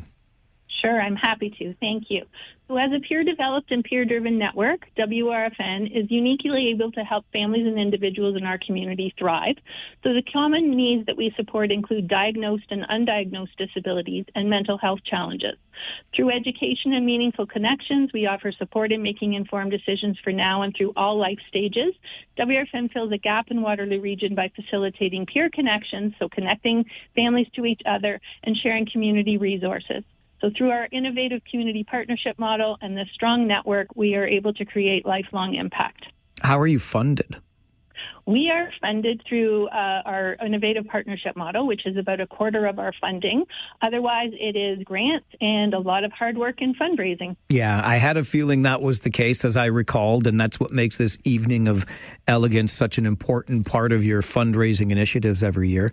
Jody, how did you get tangled up in all of this? I forget when we first talked about this all those years ago. What's your connection? Well, I'm going to be honest with you. You know, my answer is not going to be as polished as Sue's. However, I've got the background with supporting and education with individuals with exceptionalities, and I was looking for a place to kind of grow my knowledge and grow my community involvement. And I was introduced to Sue, which has been a phenomenal partnership all these years. She's definitely been a phenomenal mentor and helped me to expand my knowledge and my outreach in this community. And getting involved with WRFN with the Evening of Elegance has just been a real highlight, something that myself and my family look forward to every year because it's just such a lovely evening. We get to get all dressed up and go into St. George Hall this year and just have a lovely evening with some great food and great people around the table. Where did the idea of the Evening of Elegance come from, Jody? That was definitely something that started before I started with Sue. It was in the beginning stages when I first joined the volunteer team at WRFN, the working committee. And we've just kind of expanded from the idea. So typically what happens is the event happens, and towards the end of the evening, I tap Sue on the shoulder and say, okay, so next year. And that's where the conversation starts. And I can just see her wheels are turning, my wheels are turning, and then we bring it back because we always have a wrap-up meeting shortly after the event of what went well, what could we grow upon, and looking at feedback from the people who participate in the Evening of Elegance as well. And we look at what can we do? What does the community want to see? What can help grow WRFN supports, and what can we build upon from there? So the 11th annual, Sue, as I mentioned, April the 24th, St. George Banquet Hall. What can folks expect at the annual Evening of Elegance?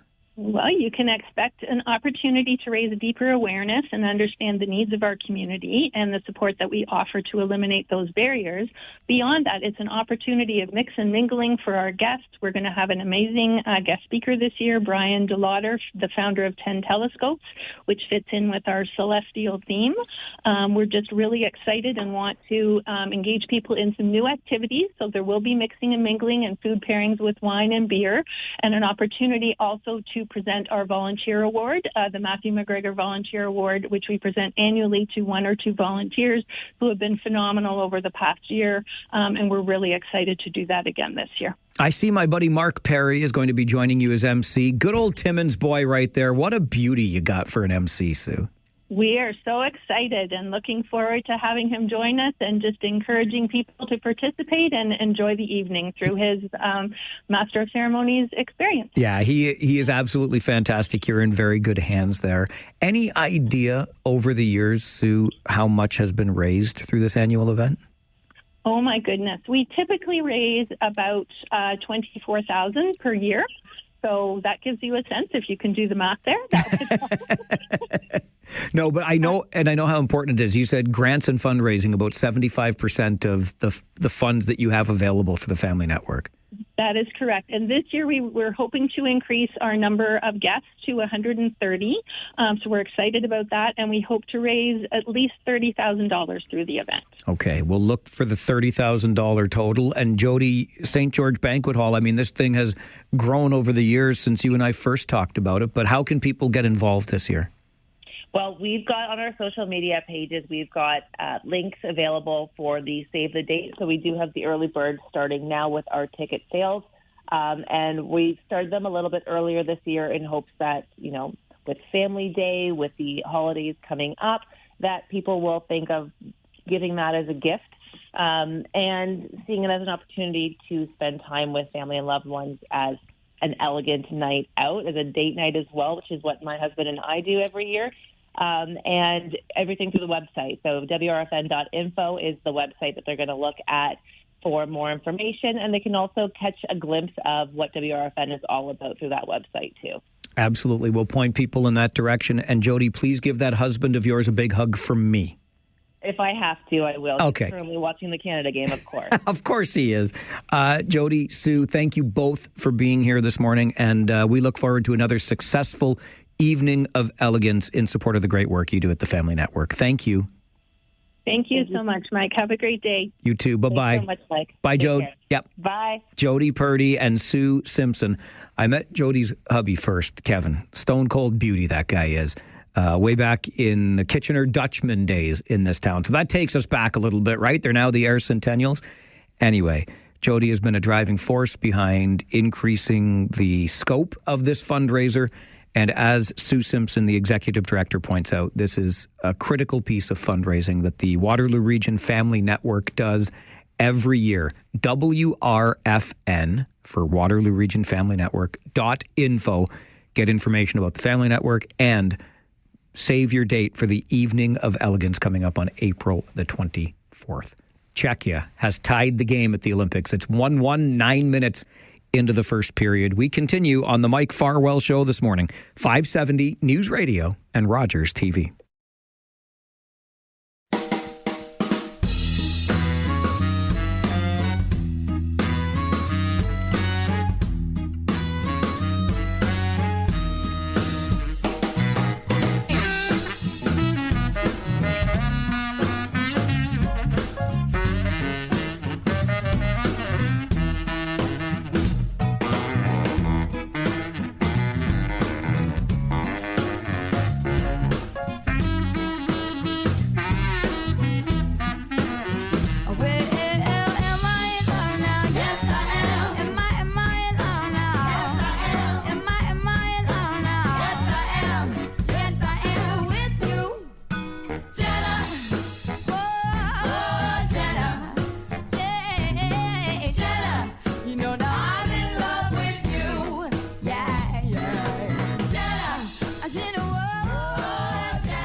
If you are a regular listener to this show, first and foremost, thank you very much for that. Secondly, you probably know then, you regular listener, that on the third Tuesday of every month, we are joined by Philip Mills, the CEO of Habitat for Humanity Waterloo Region, to talk about housing.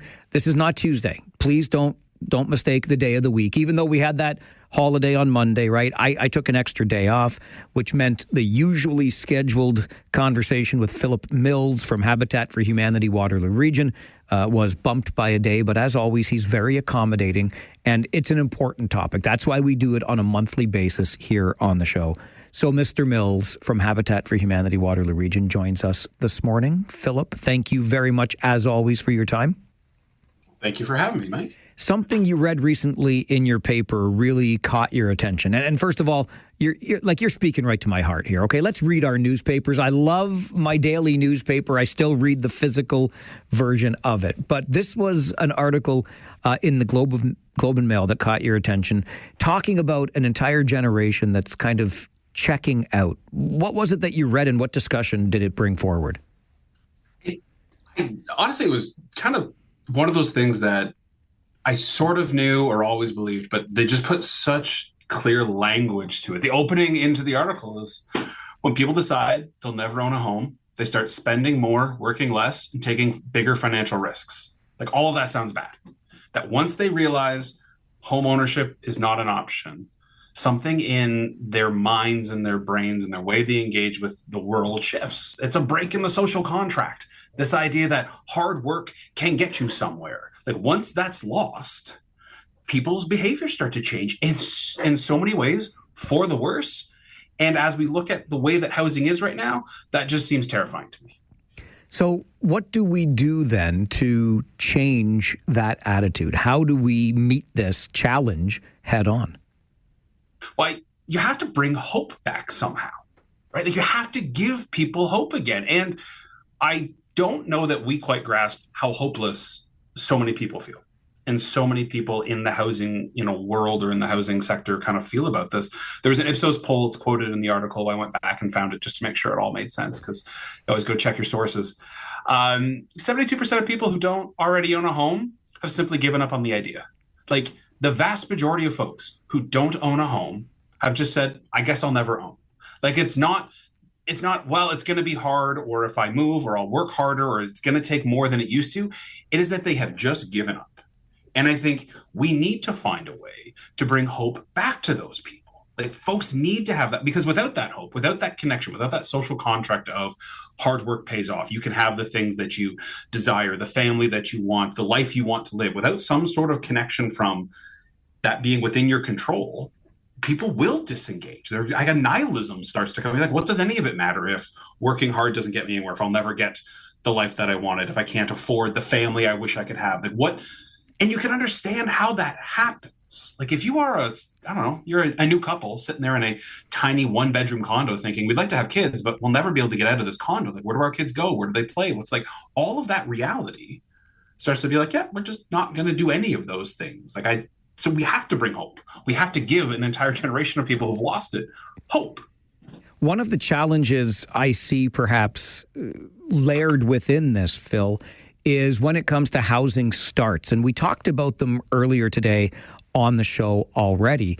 And depending on whose numbers you believe or how you define a housing start, that's one aspect of it. But one of the other aspects of it is we look at housing starts, or the number of units of housing built in condominiums, big condominium towers, which in, Toronto, they're talking about how empty they are. Even here in Waterloo Region, we don't necessarily see these towers filled with people, even though they are quote unquote units of housing. Well, it's because we're not building it right.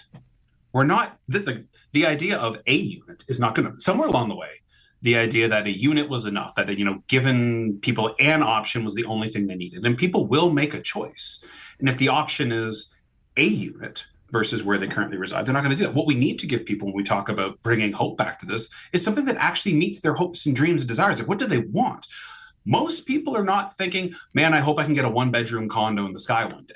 What they're talking about is like, well, I want to have a family. I want to have a home. I want what a lot of us conceptualized growing up in.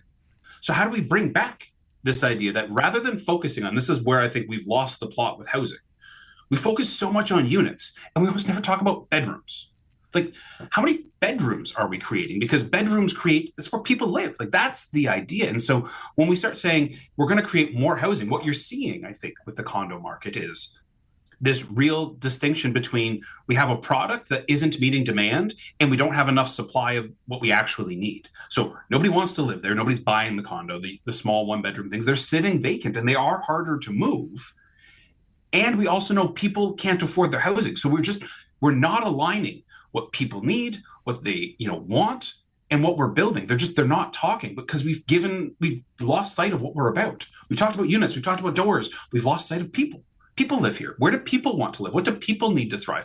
And if we expect people to not fall into the nihilism that I was just talking about, this idea of like, hey, they're giving up on dating and marriage and kids. Yeah, I get that. If the prospect is a tiny 1-bedroom space, you can't have those things or reasonably believe those things make sense. So how do we bring back some of those opportunities? How do we bring back options for families, options to say there is a future that if I work hard, I and a partner can have the things we always wanted. Maybe it looks a little different, but it's not 400 square feet in the sky. If then we stick with infill, which I think we all agree is the way this needs to happen, we have to build up as opposed to building out.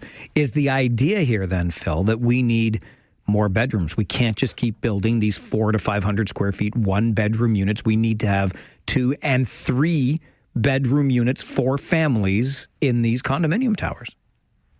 We need to find ways to make that stuff work. Like, one of the biggest things folks talk about all the time is that missing middle housing. And that's what that is. Like, the missing middle is that difference. It's not that high density 1-bedroom condo, and it's not single family dwelling. It's that in-between stuff. So what does the in-between look like? When you think about the work that Habitat is focused on, one of the things that I'm most proud about with our work is we continue to be really aggressively focused on bedrooms. So when we're looking at even our building stacked townhouses, we're saying, how do we get 3 and 4 bedroom stacked townhouses? How do we get stuff designed for families? When we look at the work we're doing with Build Now, it's how do we build housing that is designed for a family, not for an investor, that will allow them to live in a way that makes sense. So that is focusing on bedrooms. That is. So trying to find that different approach to this, because right now we just don't build to that end. It hasn't been what the market's driven for. It hasn't been what financing makes sense for. It hasn't been what government incentivizes, because they do incentivize doors. Talk about government funding. You get paid per door, not per bedroom. So if I want more government funding, I build smaller units with more doors, less than things that people would actually want to live in. Like we've kind of lost the plot on all of this. This isn't about people anymore. It's about, the sort of, I don't know, ethereal idea of stock. We just got to get more units out there. Okay, but that's not working. We have empty units and it's still not fixing things because that's not what people need. Like we can't say, well, they're taking it. Yeah, but like people deserve better than that. Better than no option. What else are they going to take? They have to do this. We can build things that people want to live in, and we can do that at a price that makes sense. Like all of those things, that's not something that's beyond our capabilities. We can create hope. We just haven't been.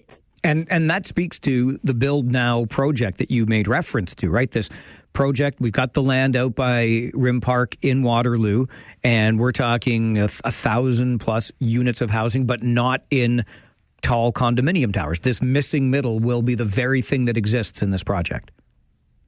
That's what we're trying to do. We've got land from the city of Kitchener that we're excited to build on. We've got land in the city of Waterloo. We're working across multiple cities to try and bring as much of this sort of missing middle housing because we need it. And understanding the market isn't going to provide it. So as a not-for-profit, we're going to go provide it. We're going to make this available because it's what we think people really do need. If you have, again, that hope that you can afford to buy a house again, you can buy something that is, it's not white picket fence with a garage, but it's also not 400 square feet in the sky. It's, multiple bedrooms for you and your family to grow and to hopefully flourish. Like you can thrive in this space. And we're going to try and create that because we think that that hope matters. People need to have that hope before they drift into this nihilism of I'll never buy a house. I'll never get there. And because of that, I'm now not going to invest in work. I'll work less. I won't try as hard. I won't, engage socially because nothing matters anymore. Like that is a dangerous path for us to see a whole generation going, which is what was so stark about the article. The research is basically saying, we got all these people that are just giving up.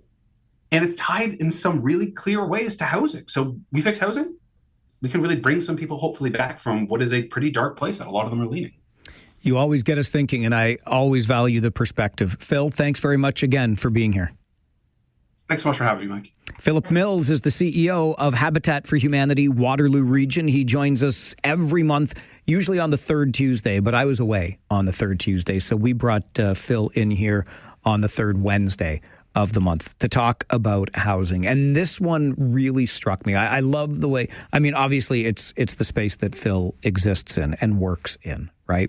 So he reads a piece in the Globe and Mail that talks about this loss of hope for an entire generation quietly checking out. And I can understand that.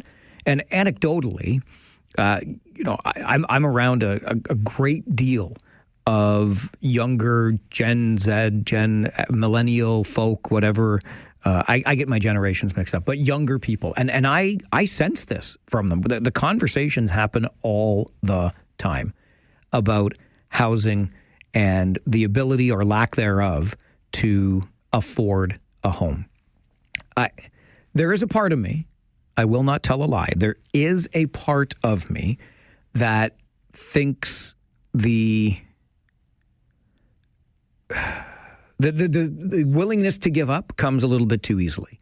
Because I do believe still, especially if you are a couple and you are willing to make some sacrifices, right, in terms of the number of times you eat out, the number of, toys, be they the latest smartphone, the number of TVs in your home, those sorts of, I think there are ways to save more and really make some sacrifice to get to the point where you can afford that down payment. But it is much harder now than it was when we were younger. There's no question about that. I do believe in my heart of hearts it still can be done, but I understand how people are starting to check out. And Phil makes perfect sense in this regard, right? If you feel as though the dream of home ownership is just that, a dream that will never be realized, think of the number of other things that you check out of in your life. Well, why would I work so hard? Why would I do this? Why would I do that? And the next thing you know, you've got an entire generation that has checked out. What I'm curious about is this. How old were you when you bought your first home, either by yourself or as a couple? And if you want to throw it in there, how much did that home cost you relative to what you were earning? How old were you when you bought your first place? And how much, if you want to share that, did that house cost you? I'd be really interested to learn this. 519-570-2545. Star 570 and 1-800-570-5715. How old were you when you bought your first house? By the way, Canada led 1-0 over Czechia at the Olympics. Czechia is leading 2-1, end of the first. How old were you when you bought your first house? This is the Mike Farwell Show, 570 News Radio and Rogers TV.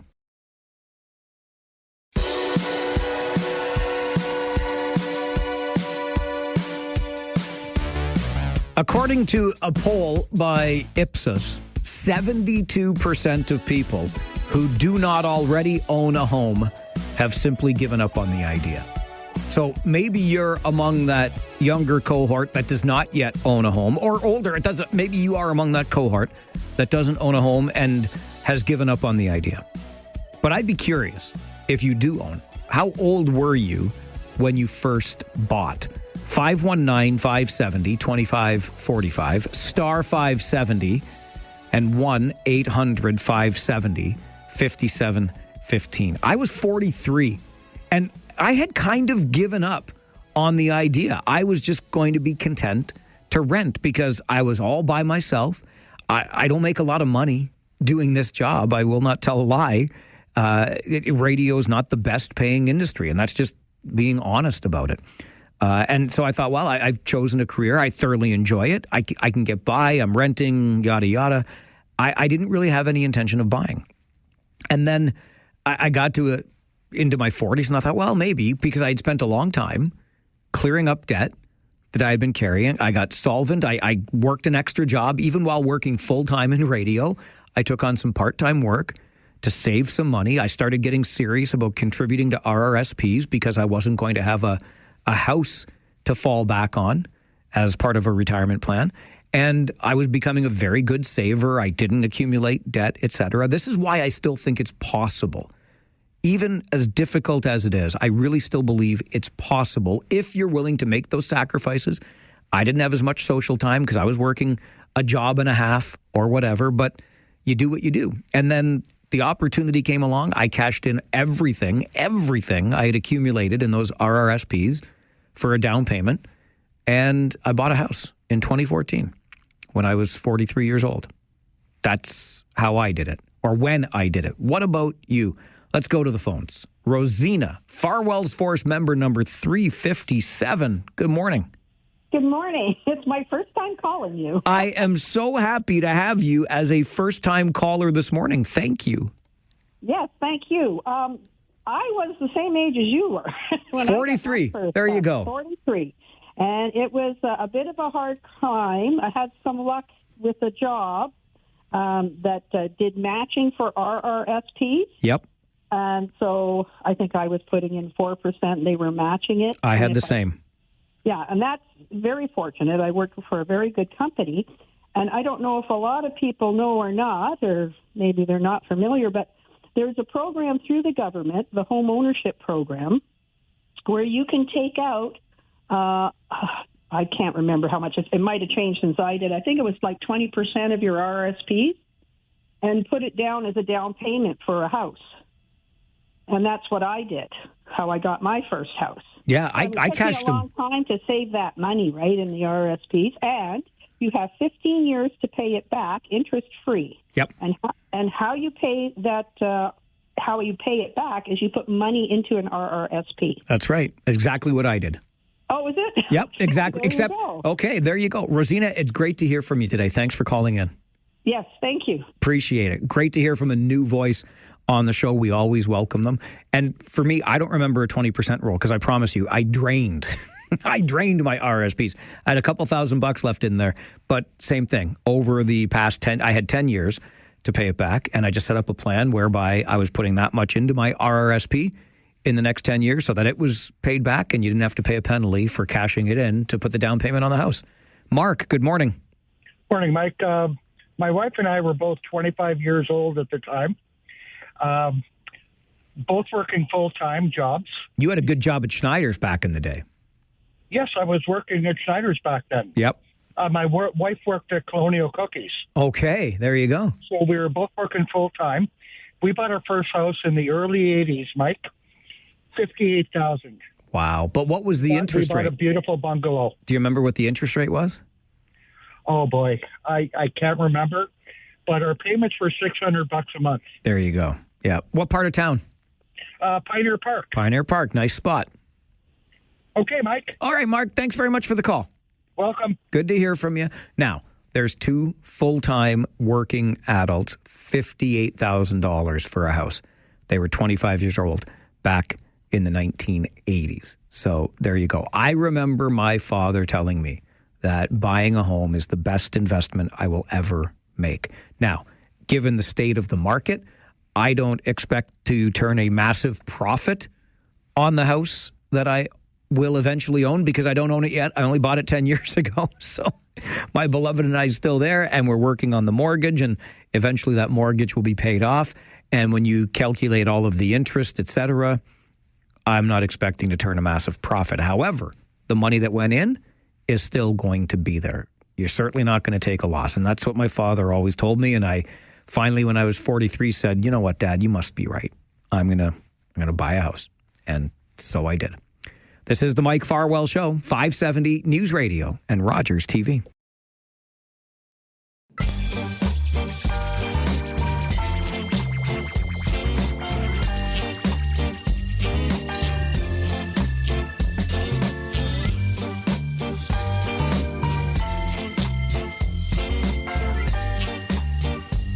It is a big part of our annual KW Oktoberfest celebrations. The annual Women of the Year Awards nominations are now open.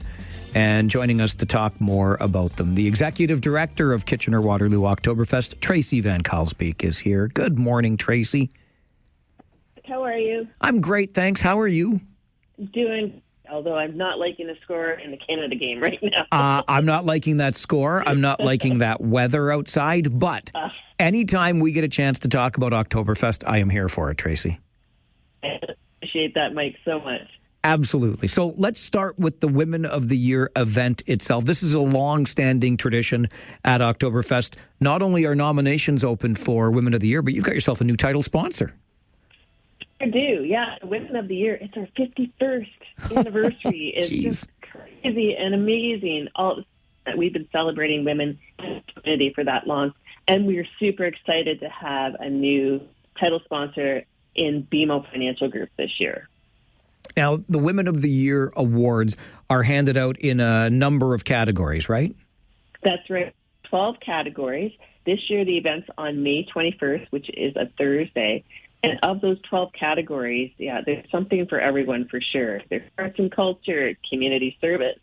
There's the new Educator Award that we started last year, the Entrepreneur 40 Years Plus, our Group Achievement, Health and Wellness, Lifetime Achievement Award. There's a little change with that one here where it's for folks that have had 35 years or more in their different industry. There's Professional, 40 years old plus.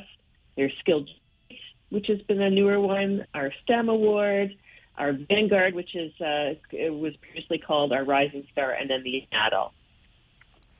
Something even beyond the awards themselves, Tracy, but you mentioned May the 21st is the year this year. And I would just personally encourage anyone to attend the annual ceremony because, yes, it's critically important that we celebrate the terrific women in our community through these awards, but the energy in that room on awards night, there's just something special about it, isn't there? You hit the nail on the head, Mike. It is an incredible feeling being in that room. I've never felt a vibe like that before. And I'll tell you, the last couple of years, especially being in the executive director role, and I get to be up on the stage and just like everybody coming together from various different walks of life. It's a very unique way where, you know, we have a lot of awards out there that are very professional. This is like people from all over the place that come together and celebrate women. So you could be standing and talking to a teacher. You could be standing and talking to a CEO of a company. You could be standing and talking to a researcher. You know, like it's such a myriad of people in that room. And it's just the excitement just of everybody just celebrating one another. I sat at a table last year with Martha George. Enough said. Like, I honestly, I was so starstruck I could barely talk to her, and I'm not even joking. She won her Lifetime Achievement Award a couple of years ago. Oh, and deservedly so. But honest to goodness, I was in awe of the people I was at the table with. So fantastic stuff. Okay, so we've talked about the various categories, 51 years of tradition here with the Women of the Year with KW Oktoberfest. Nominations are open. We've got about a month before the deadline, but we don't want to be procrastinating here. So how can somebody nominate someone in their life for a Women of the Year award? So it's pretty easy. You just go on to womenoftheyear.ca and you'll see all the information there about nominating somebody that you think is deserving in one of those different categories. You have until March the 20th at 4 p.m. We are, and this is new this year as well, with the success that we've had of growing this event exponentially over the last few years, we've now had to do a cap of 140 nominations. We found that our adjudicators, they really struggled last year to get all of the judging done. So this year we decided we're going to have to make a cap. So that is new. So I would say get your nominations in as soon as possible if you know who you want to nominate, and know that you can only nominate a person one time. So even if you have a group of friends that want to nominate one person, get together and do that nomination together, because just one nomination. Okay, so one nomination per, and we're going to cap it at 140. All the more reason to get in early and celebrate these women in our community. And the nominations are inclusive of all women, so that's non-binary, transgender, two-spirited, women of all classes, races, sexualities, abilities, and identities. Tracy, love what you do. Keep it up, and we'll talk Oktoberfest anytime on this show. So thank you for being here this morning, and don't worry, Canada's about to mount the comeback, okay? Yes, I heard it from your host, Mike. Good chatting with you, Tracy. Thanks for being here. Thanks so much. Tracy Van Kalsbeek is the executive director of KW Oktoberfest. The cell connection wasn't perfect, so just a reminder. womenoftheyear.ca. That's women, WOMEN, not singular woman, womenoftheyear.ca. Just visit that site, look for the nomination form, and start making those nominations, because they are capped at 140 this year. The adjudicators have enough on their plate. Thank you very much. And it just goes to show the number of tremendous candidates we would have here in the region. More than half a century of tradition with this event. And I really shouldn't leave Nadine Green out, who just does incredible work with A Better Tent City. She was also at the table I was at last year, along with Martha George. And honestly, these women are forces in our community, as was every other woman in that room. So two things I would strongly encourage you to do. One, of course, is nominate that woman in your life that should be recognized with a Women of the Year award. And again, we've got a dozen categories, from arts and culture, community service, educator, entrepreneur, group achievement, health and wellness, lifetime achievement, professional, skilled trades, STEM for science, tech, engineering, and math, Vanguard, which was previously called the Rising Star, and young adult. So a dozen different categories you can nominate a woman in your life. And since those nominations are capped, the sooner you get in on this, the better. The other thing I would encourage you to do is get a ticket to the event. May the 21st, put it in your calendar now, because it is an evening full of just terrific energy, positive vibes, and don't we need a little bit more in the way of positive vibes in our life? So more than 50 years now, we've been doing the annual KW Oktoberfest Women of the Year Awards. Please do take a moment to visit womenoftheyear.ca, find the nomination page, and nominate somebody in your life. I'm just taking a glance up at the Team Canada game at the Olympics. Canada with the puck in the Czechia zone, but still trailing 2-1 about 4 minutes into the second period. We will keep our eyes on that score and keep giving you updates as this show goes on. Canada trailing 2-1 early in the second period. Lots of time left for that comeback. I just promised the executive director of KW Oktoberfest. Come on, Team Canada. You don't want me to disappoint Tracy Van Kalsbeek, do you? No, you don't. We're going to take a quick break. When we come back, speaking of disappointment, this guy disappointed me on a number of occasions during my time working in the Ontario Hockey League because he was a goalie for the other team. And, we'd play against him, and then he'd have these great games, and my Kitchener Rangers would not win those games because of this guy. But I'm going to let him on the show anyway because he has done something rather remarkable at the University of Waterloo. So you'll meet him, and you'll find out what next. Stay with us. On the Mike Farwell Show, this is 570 News Radio and Rogers TV.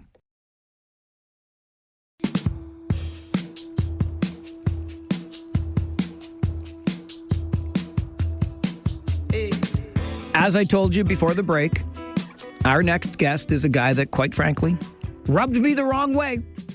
I will never tell you a lie. And this guy was playing goal in the Ontario Hockey League, but he wasn't playing for my Kitchener Rangers. No. He was playing against, and I'd be at those games, and he'd be in net for either the London Knights or the Windsor Spitfires. I remember particularly one game when he was with the Spits. And we didn't get the win because this guy was playing so darn well. But he's back home. He's at the University of Waterloo. And for the second consecutive year, he has been recognized as one of the school's top undergraduate student athletes. He is goaltender Matt Onuska, and he joins the show this morning. Matt, good morning. Good morning, Mike. How's it going? Well, I mean, it's fine, but thanks for ruining so many of my nights in the OHL. Really appreciate that, Matt. Well, and thank you for making so many of my nights as a child growing up listening to you on the radio. It's the Mutual Admiration Society all of a sudden. But I got to say, looking at some of these numbers, let's just start with being a top 8 academic All-Canadian. How does that title description land on you, Matt? Yeah, I really think that that's a product of the environment that Brian Bork and Rolly Webster have established at the University of Waterloo. They provide so many resources for us, not only as athletes and academics, but just as human beings. And it's really created a culture of our entire hockey team has really been invested in continuing to push each other to get better, both on the ice and school. And it's really a product of that. I looked at the numbers that earn you this academic All-Canadian honor. An average of 96.7%, Matt. Like, come on, are you cheating or what's going on here? No, I would say just getting lucky enough, I guess. I don't know. I know you would never cheat. That is an incredibly impressive number, though, and I could only ever look at numbers like that on other people's report cards. It's very impressive stuff. How do you manage to get an academic average like that while you are playing, getting ready to play, traveling, recovering from playing, all of those things, and still maintaining such a high average? How do you do that? Yeah, I really believe that it's something that I honestly learned during my time in the OHL, watching so many amazing players play, and not even their performance in the games, but in practices, right? The consistency of those elite players that I had the opportunity to play with. It really taught me so much about just going about every day and really trying to do everything you can each and every day to get better. And so it's really a product of that, is taking advantage of time off on Sundays or Mondays to maybe do some more schoolwork than you typically would while you're playing junior hockey, and then just kind of figuring out the balance. But it's really something that is a product of what I learned during my time watching so many great players play. You talk about those elite players in the Ontario Hockey League, Matt, and I consider anyone who makes that league pretty darned elite because it's no easy feat. You win a Cherry Cup with the Waterloo Siskins, and then off to the Ontario Hockey League you go. What was your hockey journey that led you into the OHL? Yeah, my hockey journey was very fortunate. I had very great time growing up playing for the Waterloo Wolves in the Waterloo Minor Hockey Association, and really was with them throughout my entire minor hockey journey, and then was fortunate as a 16-year-old to get the opportunity to play with a great organization with the Waterloo Siskins. And I was really fortunate to be on a great team that year and be able to win a championship, which sort of led me to obviously getting the call from down the 401 there. But it really was such a cool experience to be able to play in a league and play in so many great great buildings throughout the OHL that I grew up watching and have such fond memories of doing. And so, yeah, it was really just a product of being within the great Waterloo community here. That everyone's very invested in hockey, and so I've been very fortunate. As a Waterloo kid, how much did you enjoy? How much did you thrive those games against the Kitchener Rangers? I loved them. I mean, my final ever OHL game, unfortunately, we lost there to the Rangers in the playoffs, but every single time I was at the Odd. I remember my very first game at the Odd, I think, was in front of no fans during the COVID sort of bubble there. And so kind of going from there to as a kid and so many different memories at the Odd.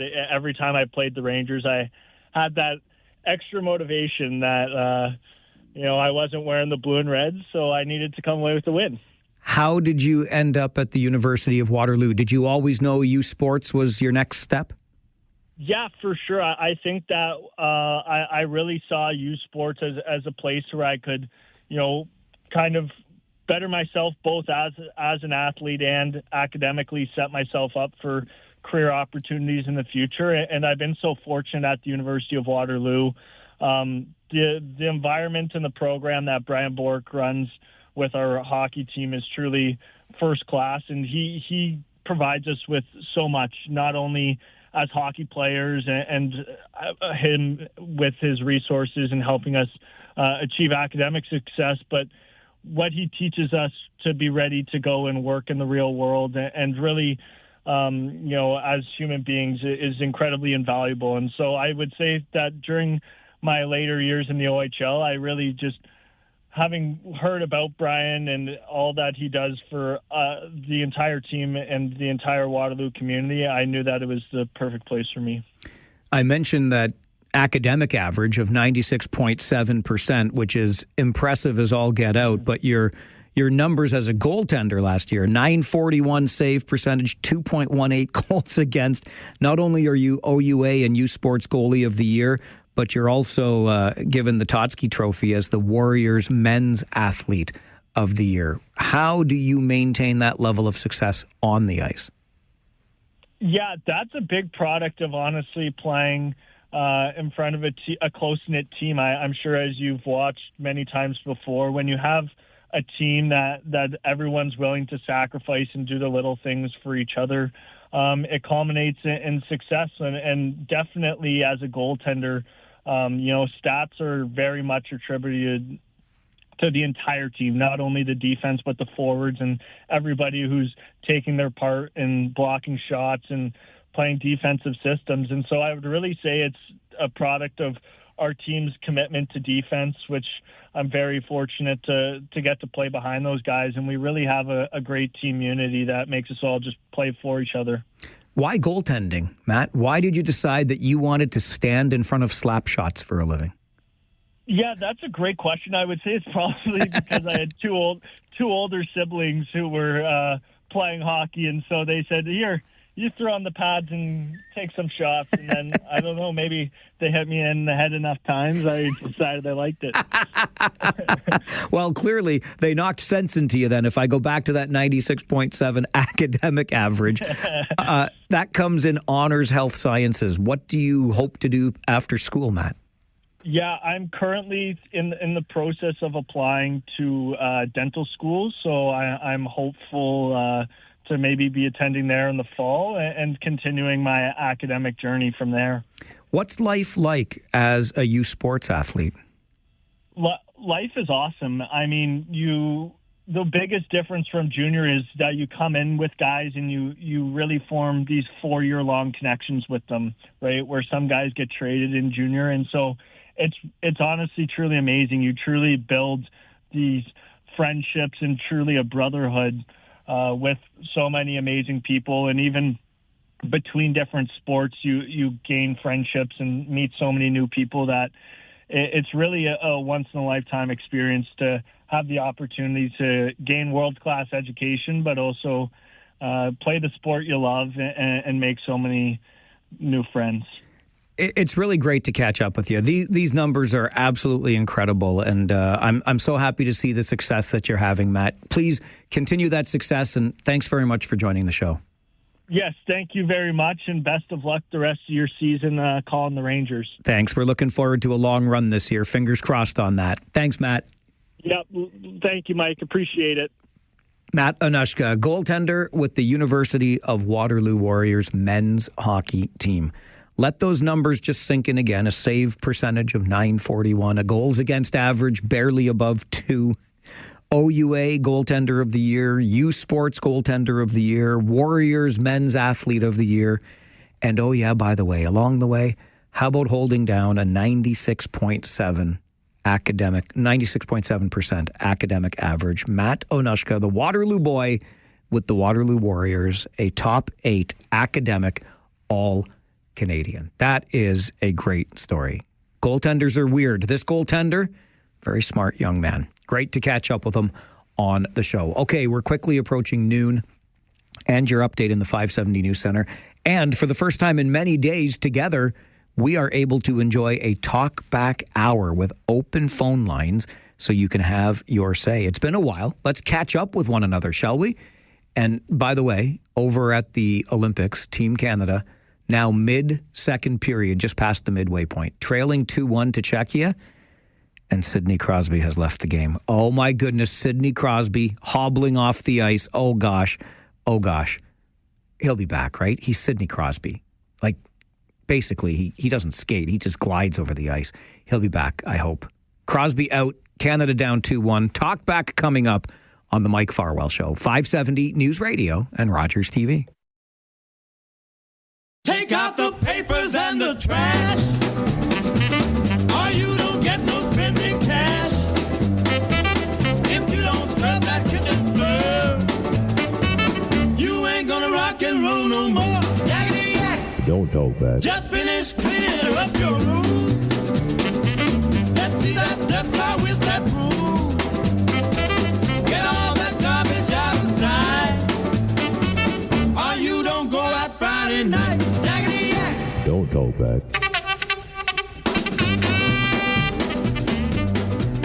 As you heard Hutch say in that update, Team Canada, thanks to Nathan McKinnon, tying the game versus Czechia, and it's Canada swarming the Czechs right now. Under 5 minutes to play in the second in a 2-2 game. You know, Marino sent me an email to Mike at 570news.com, said, say what you want, but Connor McDavid is the greatest player on the planet right now. One of my colleagues I just saw in the hallway during that news update said Nathan McKinnon's such a stud.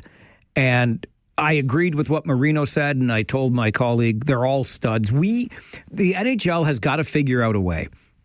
I know we had the Four Nations Cup, and I suspect that is going to continue, and nothing will ever compare to the original Four Nations Cup because there was just so much more drama around that, right? The plots were writing themselves with the tensions between Canada and the United States. But honest to goodness, the National Hockey League has got to figure out a way to give us more opportunities to watch hockey like this because it is such a joy to see the very best of the very best. Yes, from Canada because, of course, I'm Canadian, but everywhere. This is, oh my gosh, I just love it. Every single player on this Team Canada, except for Sam Bennett. Sam Bennett's the dirtiest hockey player in the world. He can go pound some salt. But everybody else, anyway, I love it. This is the game at its best, and I think we need to find more ways to enjoy it. I'll keep you posted on the score, but gosh, am I looking forward to this conversation today because it's been a while, hasn't it? Last time I was here was last Wednesday. I was not around Thursday. We did a show Friday from Kingston, which was good, and then it's been 4 days since. So let's reacquaint ourselves with one another. Let's hear what's on your mind. I just shared a little bit of what's on mine. And the phone lines are open to you, okay? 519-570-2545, star 570, and 1-800-570-5715. Kyle's going to start us off. Good afternoon, Kyle. Good afternoon.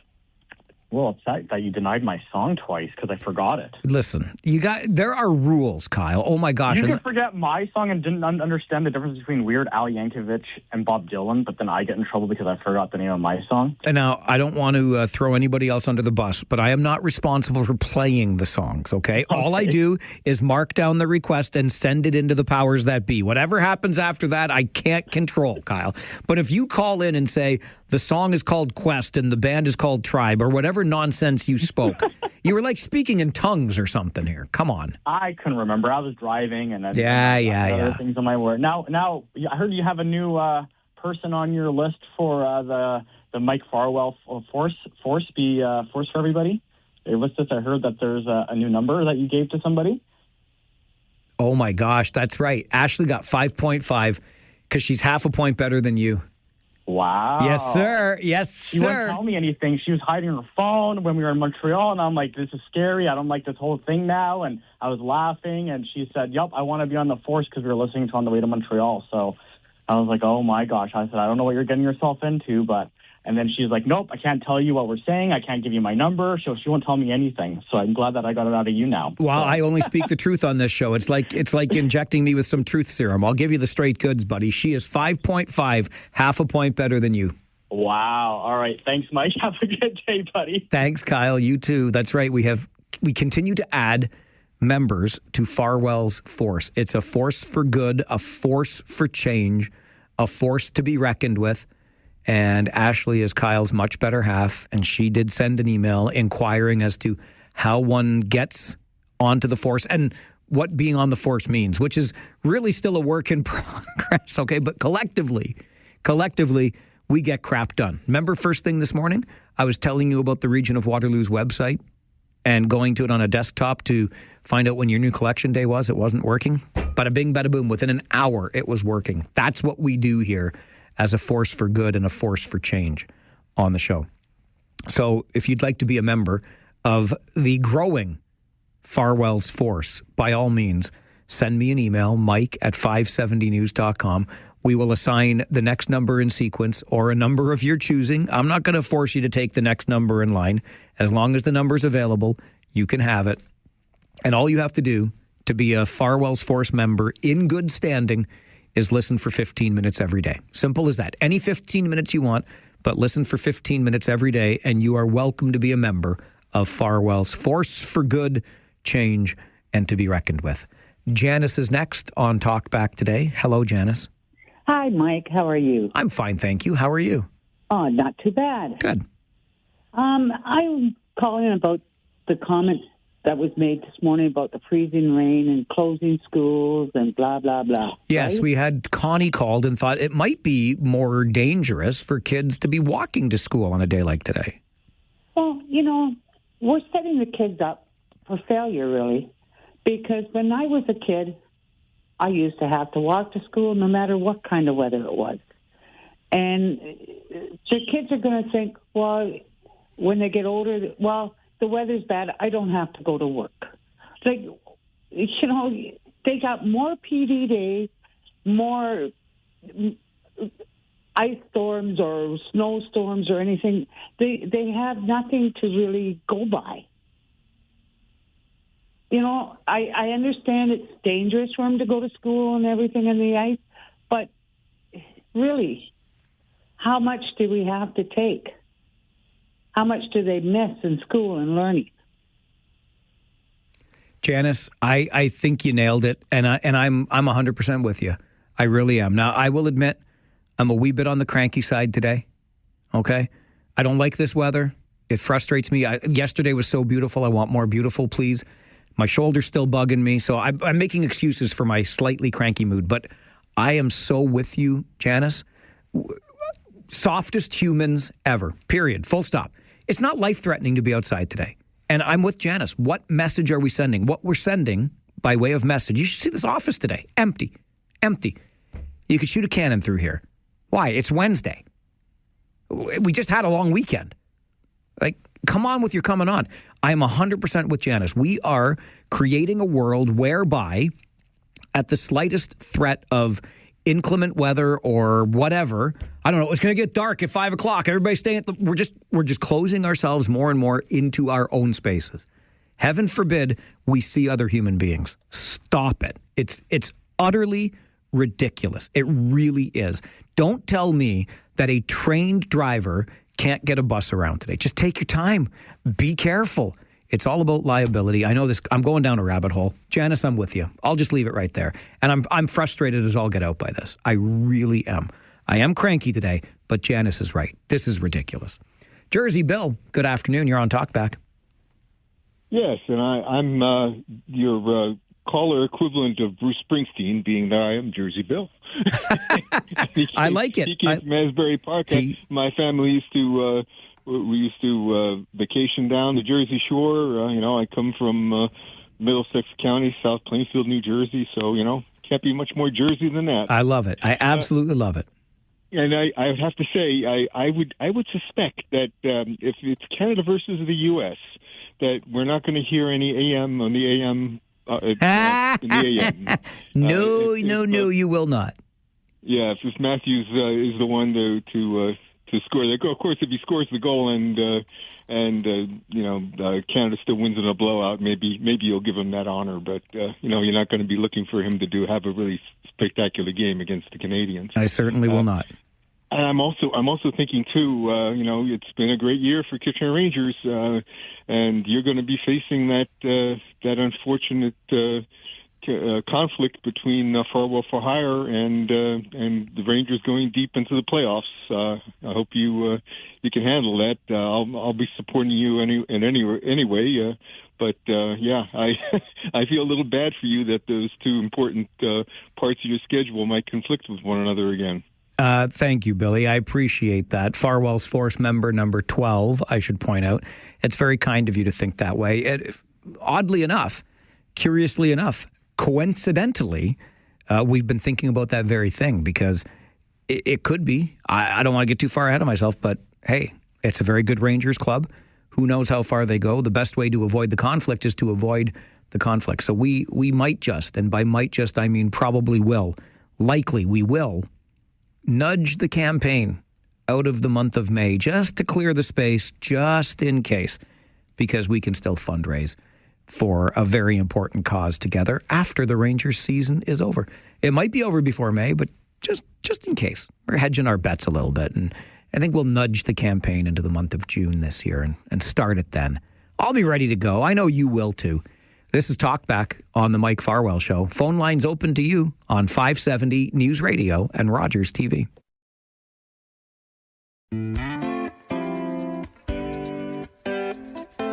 Talkback is your daily opportunity to do just that. Talk back at us. Phone lines open so we can hear directly from you about what matters to you. Let's get right back to the phones for Sean. Good afternoon, Sean. Good afternoon, Mike. You're starting to sound like a grouchy old dude, man. I am a grouchy old dude today. I'm sorry, but I'm always going to tell you how I feel, Sean, and that's how I feel today. Yeah, I know. Me too. Have you been following this James Tallarico debacle south of the border? James Tallarico. Sorry, this one's lost on me. Help me out. Okay, James Tallarico. He is a Democrat running for the Texas Senate. And Stephen Colbert attempted to interview him on his show, and he got shut down by Paramount because of threats from the Trump regime that if he attempted, they were talking. So basically, he got censored. So Stephen Colbert ended up interviewing him on a YouTube segment instead. That was pure. I mean, as a member of the press, you should probably look up on this James Tallarico thing. It was pure. So what are you saying here? Tail wagging the dog here because threat of reprisal against the network is what kept Colbert from getting the guy onto his show. Yeah. Basically. That's fair.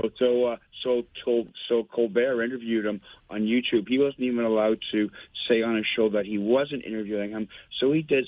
So of course, Colbert's being fired, and he's done so. Like, what else can I do to Colbert? So we interviewed him on YouTube, and anyway, this guy's raised a lot of money. They're actually afraid this guy's going to flip tax Texas.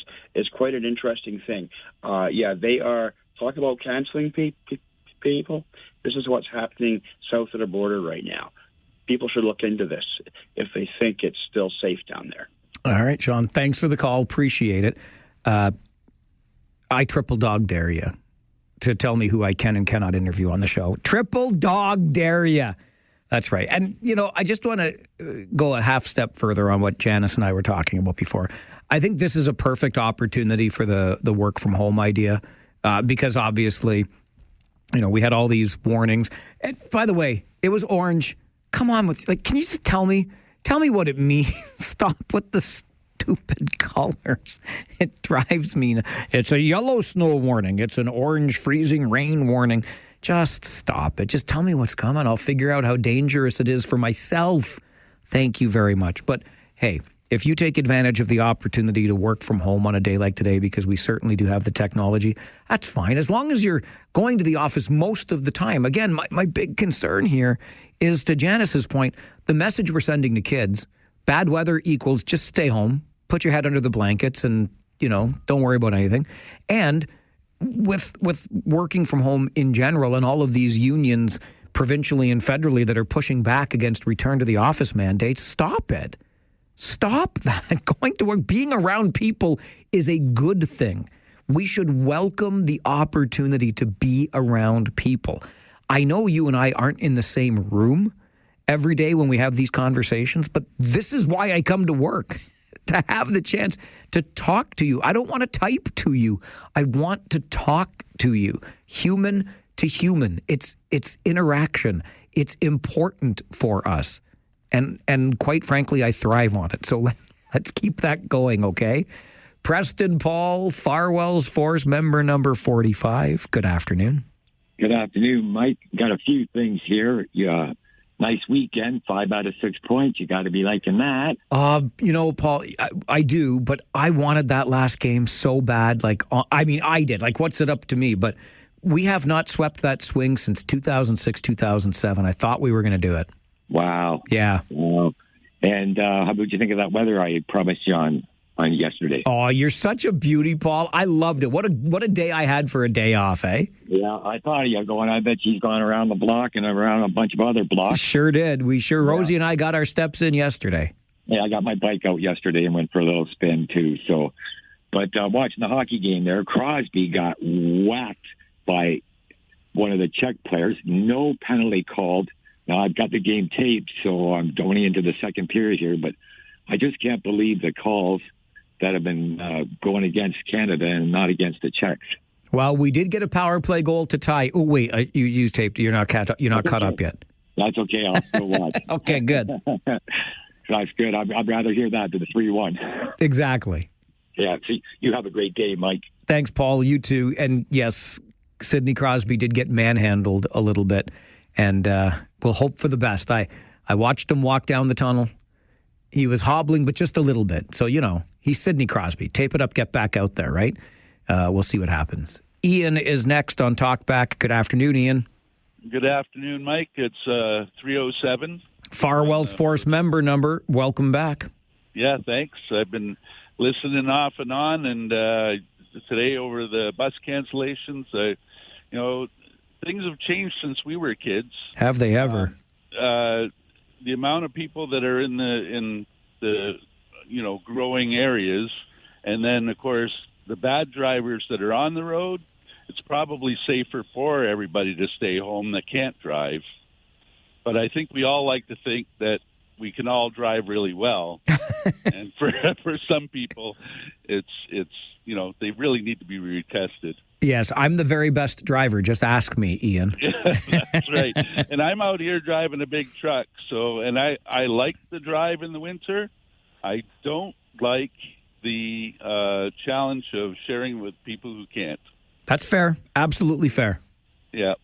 So anyway, have a good day. Thanks, Ian. You too. You're right. Lots of other vehicles out there.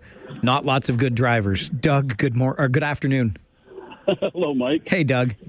I see you made it safe home. It's the same as we did from way down east. Sure did. It was a great weekend for travel.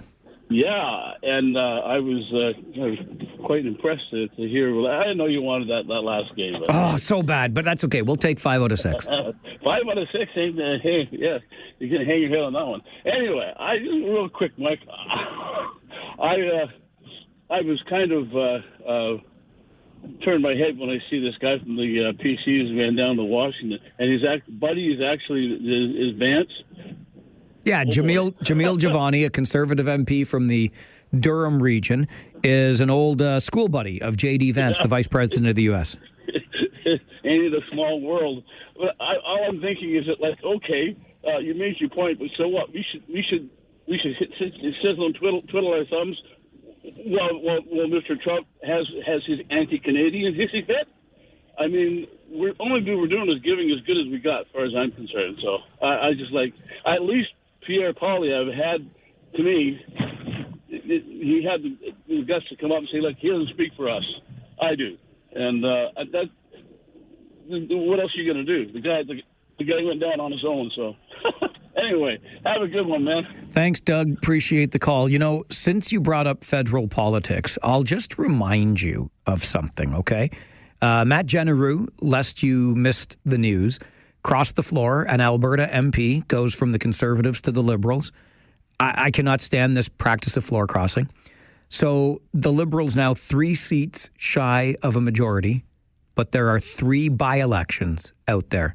Bill Blair's riding, Chrystia Freeland's riding.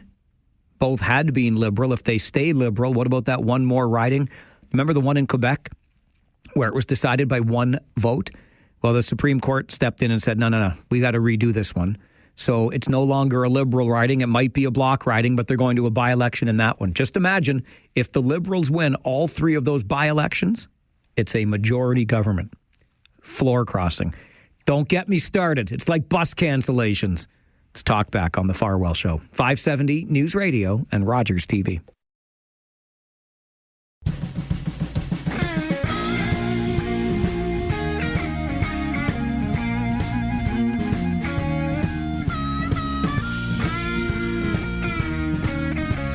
Oh, so that's how it's going to be, eh? Preston Paul called about this earlier. Was a little bit upset by the officiating at the Olympics. Canada, Czechia. Oh, they just showed the replay. Brandon Hagel, he got caught on the chin. He did. High stick, no call. That's okay. When Preston Paul called earlier as well, he talked about taping the game. I love that language. It's right in my wheelhouse because I used to I'm from that generation. You did record things on videotape or cassette tape, or in my case, in this business, reel-to-reel tape. Hey, kids, let me tell you what it was like to edit reel-to-reel tape when you had to cut it with a razor blade to remove the part you didn't want to stay in there. It's not just an undo and a redo and a click of a mouse. Anyway, did I ever tell you about the time I taped the Super Bowl? Like literally videotaped the Super Bowl when I got called into work? And it wasn't this work. It was a long, long, long time ago. I'll tell you that story before 1. But hey, it's Talkback time. I want to hear from you during the Talkback Hour. Liam, you are next. Good afternoon. Good afternoon, Mike. I wanted to call out some of Rangers Nation because I just read a post about one fan being harassed for a jersey she wore of a player that some of Rangers Nation thinks sucked. And let me just say, regardless what team you are from, if you're going to go harass your own fans, I really think that's like ridiculous and stuff. I mean, everyone has different reasons for buying different jerseys. We don't necessarily have to just buy jerseys for Jack Tridham, for example, or at least some of the great players. If you're going to be part of our community, what makes you think it's a good idea to tell everyone off for having a particular jersey? I mean, it's not going to change anything, really. And honestly, you should instead be celebrating them for going out of the way to buy a jersey for a player that's on the team, even if they're not MVP or something. That is my rant for today. I really am just ashamed that there are fans in our community that are going off on people who have jerseys. I mean, I have a Jacob Cascanet t-shirt that I'm not ashamed to say I've got. I mean, he's a guy that got me into Rangers hockey and stuff, and he may not be one of the greatest, but that doesn't change how I feel about him, really, and how he's meant to me with Rangers Nation. Liam, I appreciate the call. It's a good reminder for anybody when we get the Farwell's Force T-shirts. Don't let anybody give you guff because that Farwell guy is a hack. Don't worry about it. We'll just, wear our pride proudly. That's why it's called Pride. That's just a strange story that you would be heckled from your own fan base by wearing the jersey of a player that they don't think is good or something. It's just strange. I think the best advice I would give in this particular case is just stay off the internet. Whatever fan forum that nonsense is happening on is not a fan forum I would spend any time reading. That would be my 2 cents on it. It reminds me of a column I read a long, long time ago from the excellent Rick Riley. Back in the day, I used to subscribe to Sports Illustrated magazine, and Rick Riley had the last word on the inside of the back cover. Absolutely loved it. And my gosh, how many decades ago was it that I was getting my weekly Sports Illustrated subscription delivered to my home? But Rick Riley wrote a piece about the increasing danger, if you will, of wearing the jersey of your favorite team to an opposing team's football stadium because of it got beyond harassment, right? Sometimes it was physical violence directed at you because you were wearing, let's say, a Pittsburgh Steelers jersey in Cleveland, right? Something like that. Very strange stuff. I wish that we would just celebrate sports for the great competitions that they are and leave some of the animosity out of it. And you know what? I'm going to raise my hand and cop to being caught up in the emotions of all of that over many years with the Knights-Rangers rivalry. Oh, my goodness gracious. And I still love a good old rivalry, but, these are just athletes competing at the highest of their ability for the jersey that they're wearing and the team that they're playing for. And that should be celebrated. So you can cheer more for your team, but I really wish we'd stop cheering against the other team. It's pretty rough. And if you're doing it against fan base on fan base violence, oh my goodness gracious, what's next? Andre is next. That's what's next on Talkback. Hi, Andre. Hi. Welcome back, Mike. Thanks. It's good to be here. Yes, perfect timing. The nice weather yesterday and what's happening today, but I'm not going to talk about that yellow, orange, red because I had to explain it to my daughter and I had enough. Can you explain it to me? Mike, I want to talk about the segment earlier that you had with Matt. I don't remember his last name. About Onuska. Thank you. And it just blows my mind. And his stats, because my son was beside me when he heard that 96%, correct, overall? 96.7 to be exact, but yes, a 96.7 average and the reigning University of Waterloo Warriors Men's Athlete of the Year, an academic All-Canadian. So the reason I'm calling about this, is he selective already for somewhere? Is he scouted? No. He's playing USports, and he hopes to be a dentist. So he's just, he played through the OHL. Now he's using his education package. He's a Waterloo boy. Yeah, it's a great story. Great story. Yep. Well, thank you. And so Friday, Windsor, like I said last week. Take care, my friend. Thanks, Andre. Okay, go Rangers, go. Speaking of Friday, Andre just reminded me, I have been remiss in this, but this is the direction I'm going to go. And it's already Wednesday. So Friday, not only is it game day, baby, but it's also All Request Friday. And I think just because the Olympics are on, and I mean, I'm literally watching the Team Canada game as we speak this afternoon. It's 2-2, about 7 minutes into the third. Canada had gone up 1-0. They fell behind 2-1. They tied it 2-2 before the end of the second. We are now 7 minutes into the third of a 2-2 game, and I do not believe Sidney Crosby has returned after getting schmucked in the second period. So no Sidney Crosby, but a 2-2 game in the third. Because we're all focused on the Olympics, and it's Go Canada Go, that's what we're doing for All Request Friday this week. I know, maybe a bit of a cop-out because we would do this when Canada Day comes around, but why not celebrate Canadian music because we're celebrating Canada at the Olympics? So that is your theme for Friday. But remember, it's Black History Month, so we will celebrate the best in Black Canadian music this Friday. That is your task. The mission, should you choose to accept it. All Request Friday, the best black artists from Canada. Send an email to Mike at 570news.com with your request, or just call in and let Dev know the song that you would like to hear a little bit of. We can play 59.9 seconds of the song for you on Friday. The best black Canadian artists. That's what we're going for on Friday with your All Request Friday. Mary is next on Talkback. Hello, Mary. Hello, Mike. First time caller. Well, thank you for calling. Work. And, okay, I got a request for you. Do you ever think of getting Eddie to call a game with you on the Rangers? My little buddy Eddie, eh? I would love that. I would love for that to happen someday. Because I find Mike, he calls it so accurately. He is a very big fan, and he remembers a lot of statistics. You're absolutely right, Mary.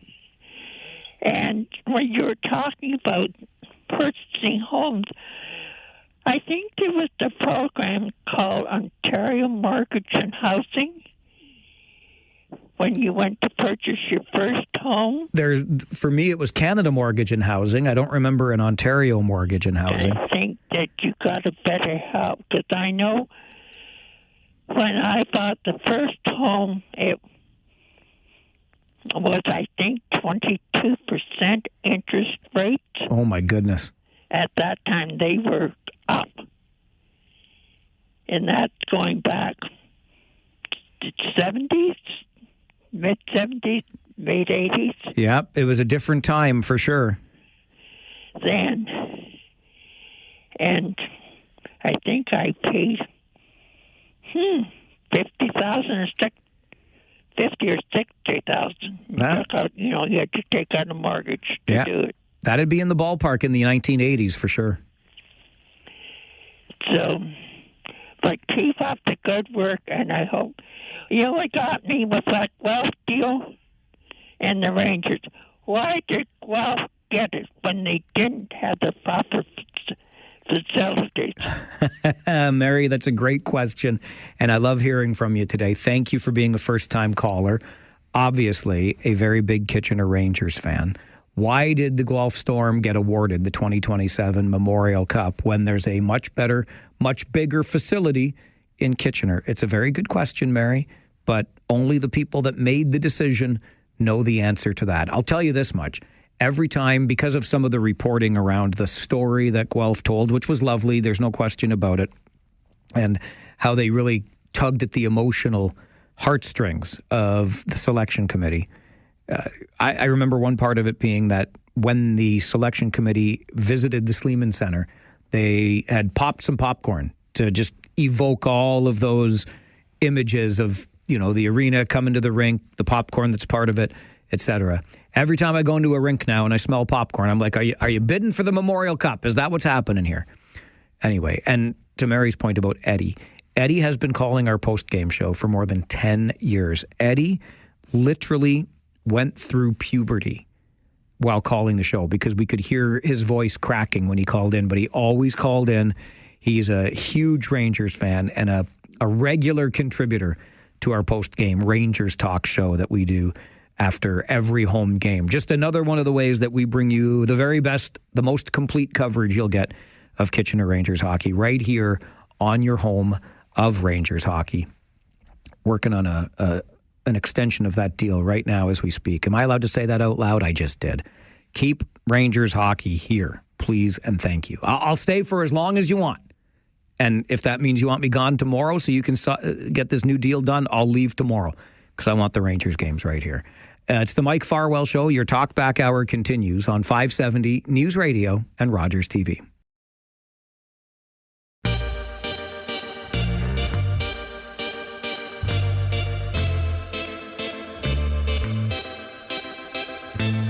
Still 2-2 over in Italy, Canada, Czechia. About 8 minutes to go in the third period. Connor McDavid's line jumps off the bench. Here we go. McDavid, McKinnon, Celebrini.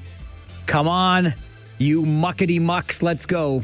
Just under 10 minutes, pardon me. 2-2 the score. Canada, Czechia. I'll keep you posted. Back to the phones here on Talkback. Ernie, good afternoon. Hey, Mikey, my son puked today, so I got to listen to your show a bit, so I got to stay home. Excuse me, what? Hang on a second. Like, when you put those two things so closely together, Ernie, I'm thinking one has something to do with the other. Well, I wanted to give you a chuckle, but, because I'm working now, so if my son throws up, I get to listen to Mikey a little bit. Attaboy. You know what I mean? So Okay. There's still some good in that. I hope your son throws up more often. How do you like that? Well, I don't know if y'all can listen to you that much. It'll bug you too much. But I'm a little peed off about this Kevin guy. Kevin and Michael, they switch teams. I know. It's ridiculous. But, I was watching Kevin's last speech in the House, and he was protesting the exact same thing that he just signed up for. And so he needed some time, so he resigned. He's going to spend time with his family. I guess he's bored of spending time with family, so he decided to jump on this team now. And I just wish we would have I wish Tom Corsi could really look into their financial records. There's too much fishiness going on here, Mike. Like the Prime Minister still has not released his financial records. There's got to be something going on. It can't just be, you know what? I woke up this morning and I completely changed my mind about my whole belief system, what I ran for in the past. Yeah, it's a tough. Well, we know why. This is just political opportunism, Ernie. It's that simple. It's that simple. Can't he just say that then? Can't he just say, you know what? Oh, you want him to be honest? Well, transparency that goes a long way with politicians, does it not? Well, they say it does, but. Mike, I'm finding a really lack belief in this, and I want to believe in this system and this country and stuff like this, Mike. And it's getting more difficult. I hear you. I do. I'm going to keep believing, though. I'm going to keep the faith, and I hope you'll keep it with me, and we'll just keep holding these people's feet to the fire. I'm going to go watch the game now, Mikey, and put my kid down while he's sleeping. And then have a good one. All right, Ernie. Thanks. Good to hear from you today. It does increase my cynicism beyond belief. Just say, you know what? I think I have a better chance of winning the next election as a Liberal. I think that, I want to be on the governing side instead of the opposition side. Just be honest. Stop with all the nonsense, the shenanigans that are associated with this. You crossed the floor. You got elected as a member of one party and you chose to switch teams. And I think you should go to a by-election if you want to do that. It's that simple. Tom, good afternoon. Hi, good afternoon. How are you? I think you're right about the by-election. Oh, no. Czechia just scored. Oh, no. Oh, no. Just under 8 minutes to go. 3-2 Czechia. Oh, no. Oh, they got to come hard. They do. Sorry, Tom. Yes, I am right about the by-election. Thank you. No. Enough is enough. You can poke these guys all you want, but you were elected one, and now you're lying to your own people. That's right. So go and face it up. Anyway, I'm glad that Alberta's ordered all those planes for firefighting. And this should be our own priority all over the country. Like it's burning. We have to have more firemen, and prepare ahead. And we need more planes. So this is it. Forget the submarines. You got to be crazy. $50 billion. What are you going to do? Well, how are you going to protect the Arctic without submarines? From what? From who? Nobody's coming, Mike. Nobody's coming. All right. I don't know. But anyway, this is what it is. What for? All these people are spending billions of dollars on arms and everything, and they're all killing the Ukrainians. Why are we giving $2.5 billion for no reason? But anyway, we should prioritize the fire. Okay, thanks. Tom, thanks for the call. Tom has been beating that drum for a little while. He wants better preparedness for the wildfires because Canada continues to burn. Fair enough. Canada, the team at the Olympics, oh boy, pressure right now in Czechia's own. Couple of chances. Oh, McKinnon just missed. Under 7 to play now. Czechia has just taken a 3-2 lead on Canada. I'll keep you posted. I did promise to tell you. Did I ever tell? I think I have told you the story before. So I hope you enjoy it as much the second time around. But many, many years ago, I was in high school and I worked a job in a factory at B&W Heat Treating in Kitchener. Beingessner and Wonder. I didn't know that's what B&W stood for until many, many years later. And wouldn't you know, the Beingessner in question is Jim. And I've gotten to know Mr. Beingessner later in life, and he's never been anything but kind to me. And I'm very appreciative of that. And I'm also appreciative of the fact that, I mean, I know he didn't know directly at the time, but he gave me a job in high school where I would go to work and do an overnight shift on a Saturday and make as much money as my friends working 20 hours a week at their minimum wage job. So it worked out pretty well. I mean, it wasn't always easy, you know, calling it quits on a Saturday night at 10 o'clock so I could be in at work for 11. And doing an overnight shift isn't for everybody. But anyway, it's what I did. And every once in a while, I would do extra shifts. Instead of going 11 to 7, I'd stay till 11. One time I went 11 until 3 the next day. That was banana land. But anyway, all of a sudden one weekend, a shift comes up on a Sunday, and would I come in and do an extra shift 3 to 11 on Sunday? So go into work 11 to 7 Saturday, go home, come back, and do a 3 to 11. I thought, sure, I could use the extra money. And I accepted the shift without realizing that it was Super Bowl Sunday that I had accepted the shift for. So I didn't bail once I figured out what a dummy I was. I went in and did the shift. And I was working in quality control at the time. We had a little radio in our office. And on the Sunday, I was by myself, so it was easier. So I turned the radio off because I didn't want any updates through the day about the Super Bowl because I was recording it back home. It was the Cincinnati-San Fran Super Bowl, 86, 87? Anyway, Super Bowl, Cincinnati-San Fran. And I recorded it at home. And I told all my buddies, at work, don't tell me anything, this, that, the other thing. And I made it all the way through the entire shift. And I get back out to my car in the parking lot at 11 o'clock on the Sunday night. I'm going to go home and watch the Super Bowl that I taped on VHS. And I'm putting the key in the lock of my car because we didn't have fobs with push buttons. And as I'm turning the key, one of the guys coming in for the overnight shift said, San Fran won 20-16. And that's it. He blew. The whole day I went without learning the score. And that son of a gun told me the score just as I was leaving. I still went home and watched the game. It was a terrific game. And it was exactly what he said it was going to be, 20-16. So I knew the outcome the whole way. And what a bummer that was. I don't think I've taped a sporting event since. And that's all the time I have for today. You know what? I'm going to come back tomorrow morning at 9. I promise you I will, and I invite you back to the conversation. I'll look forward to it. My name is Mike Farwell. You are a force for good. Bye for now.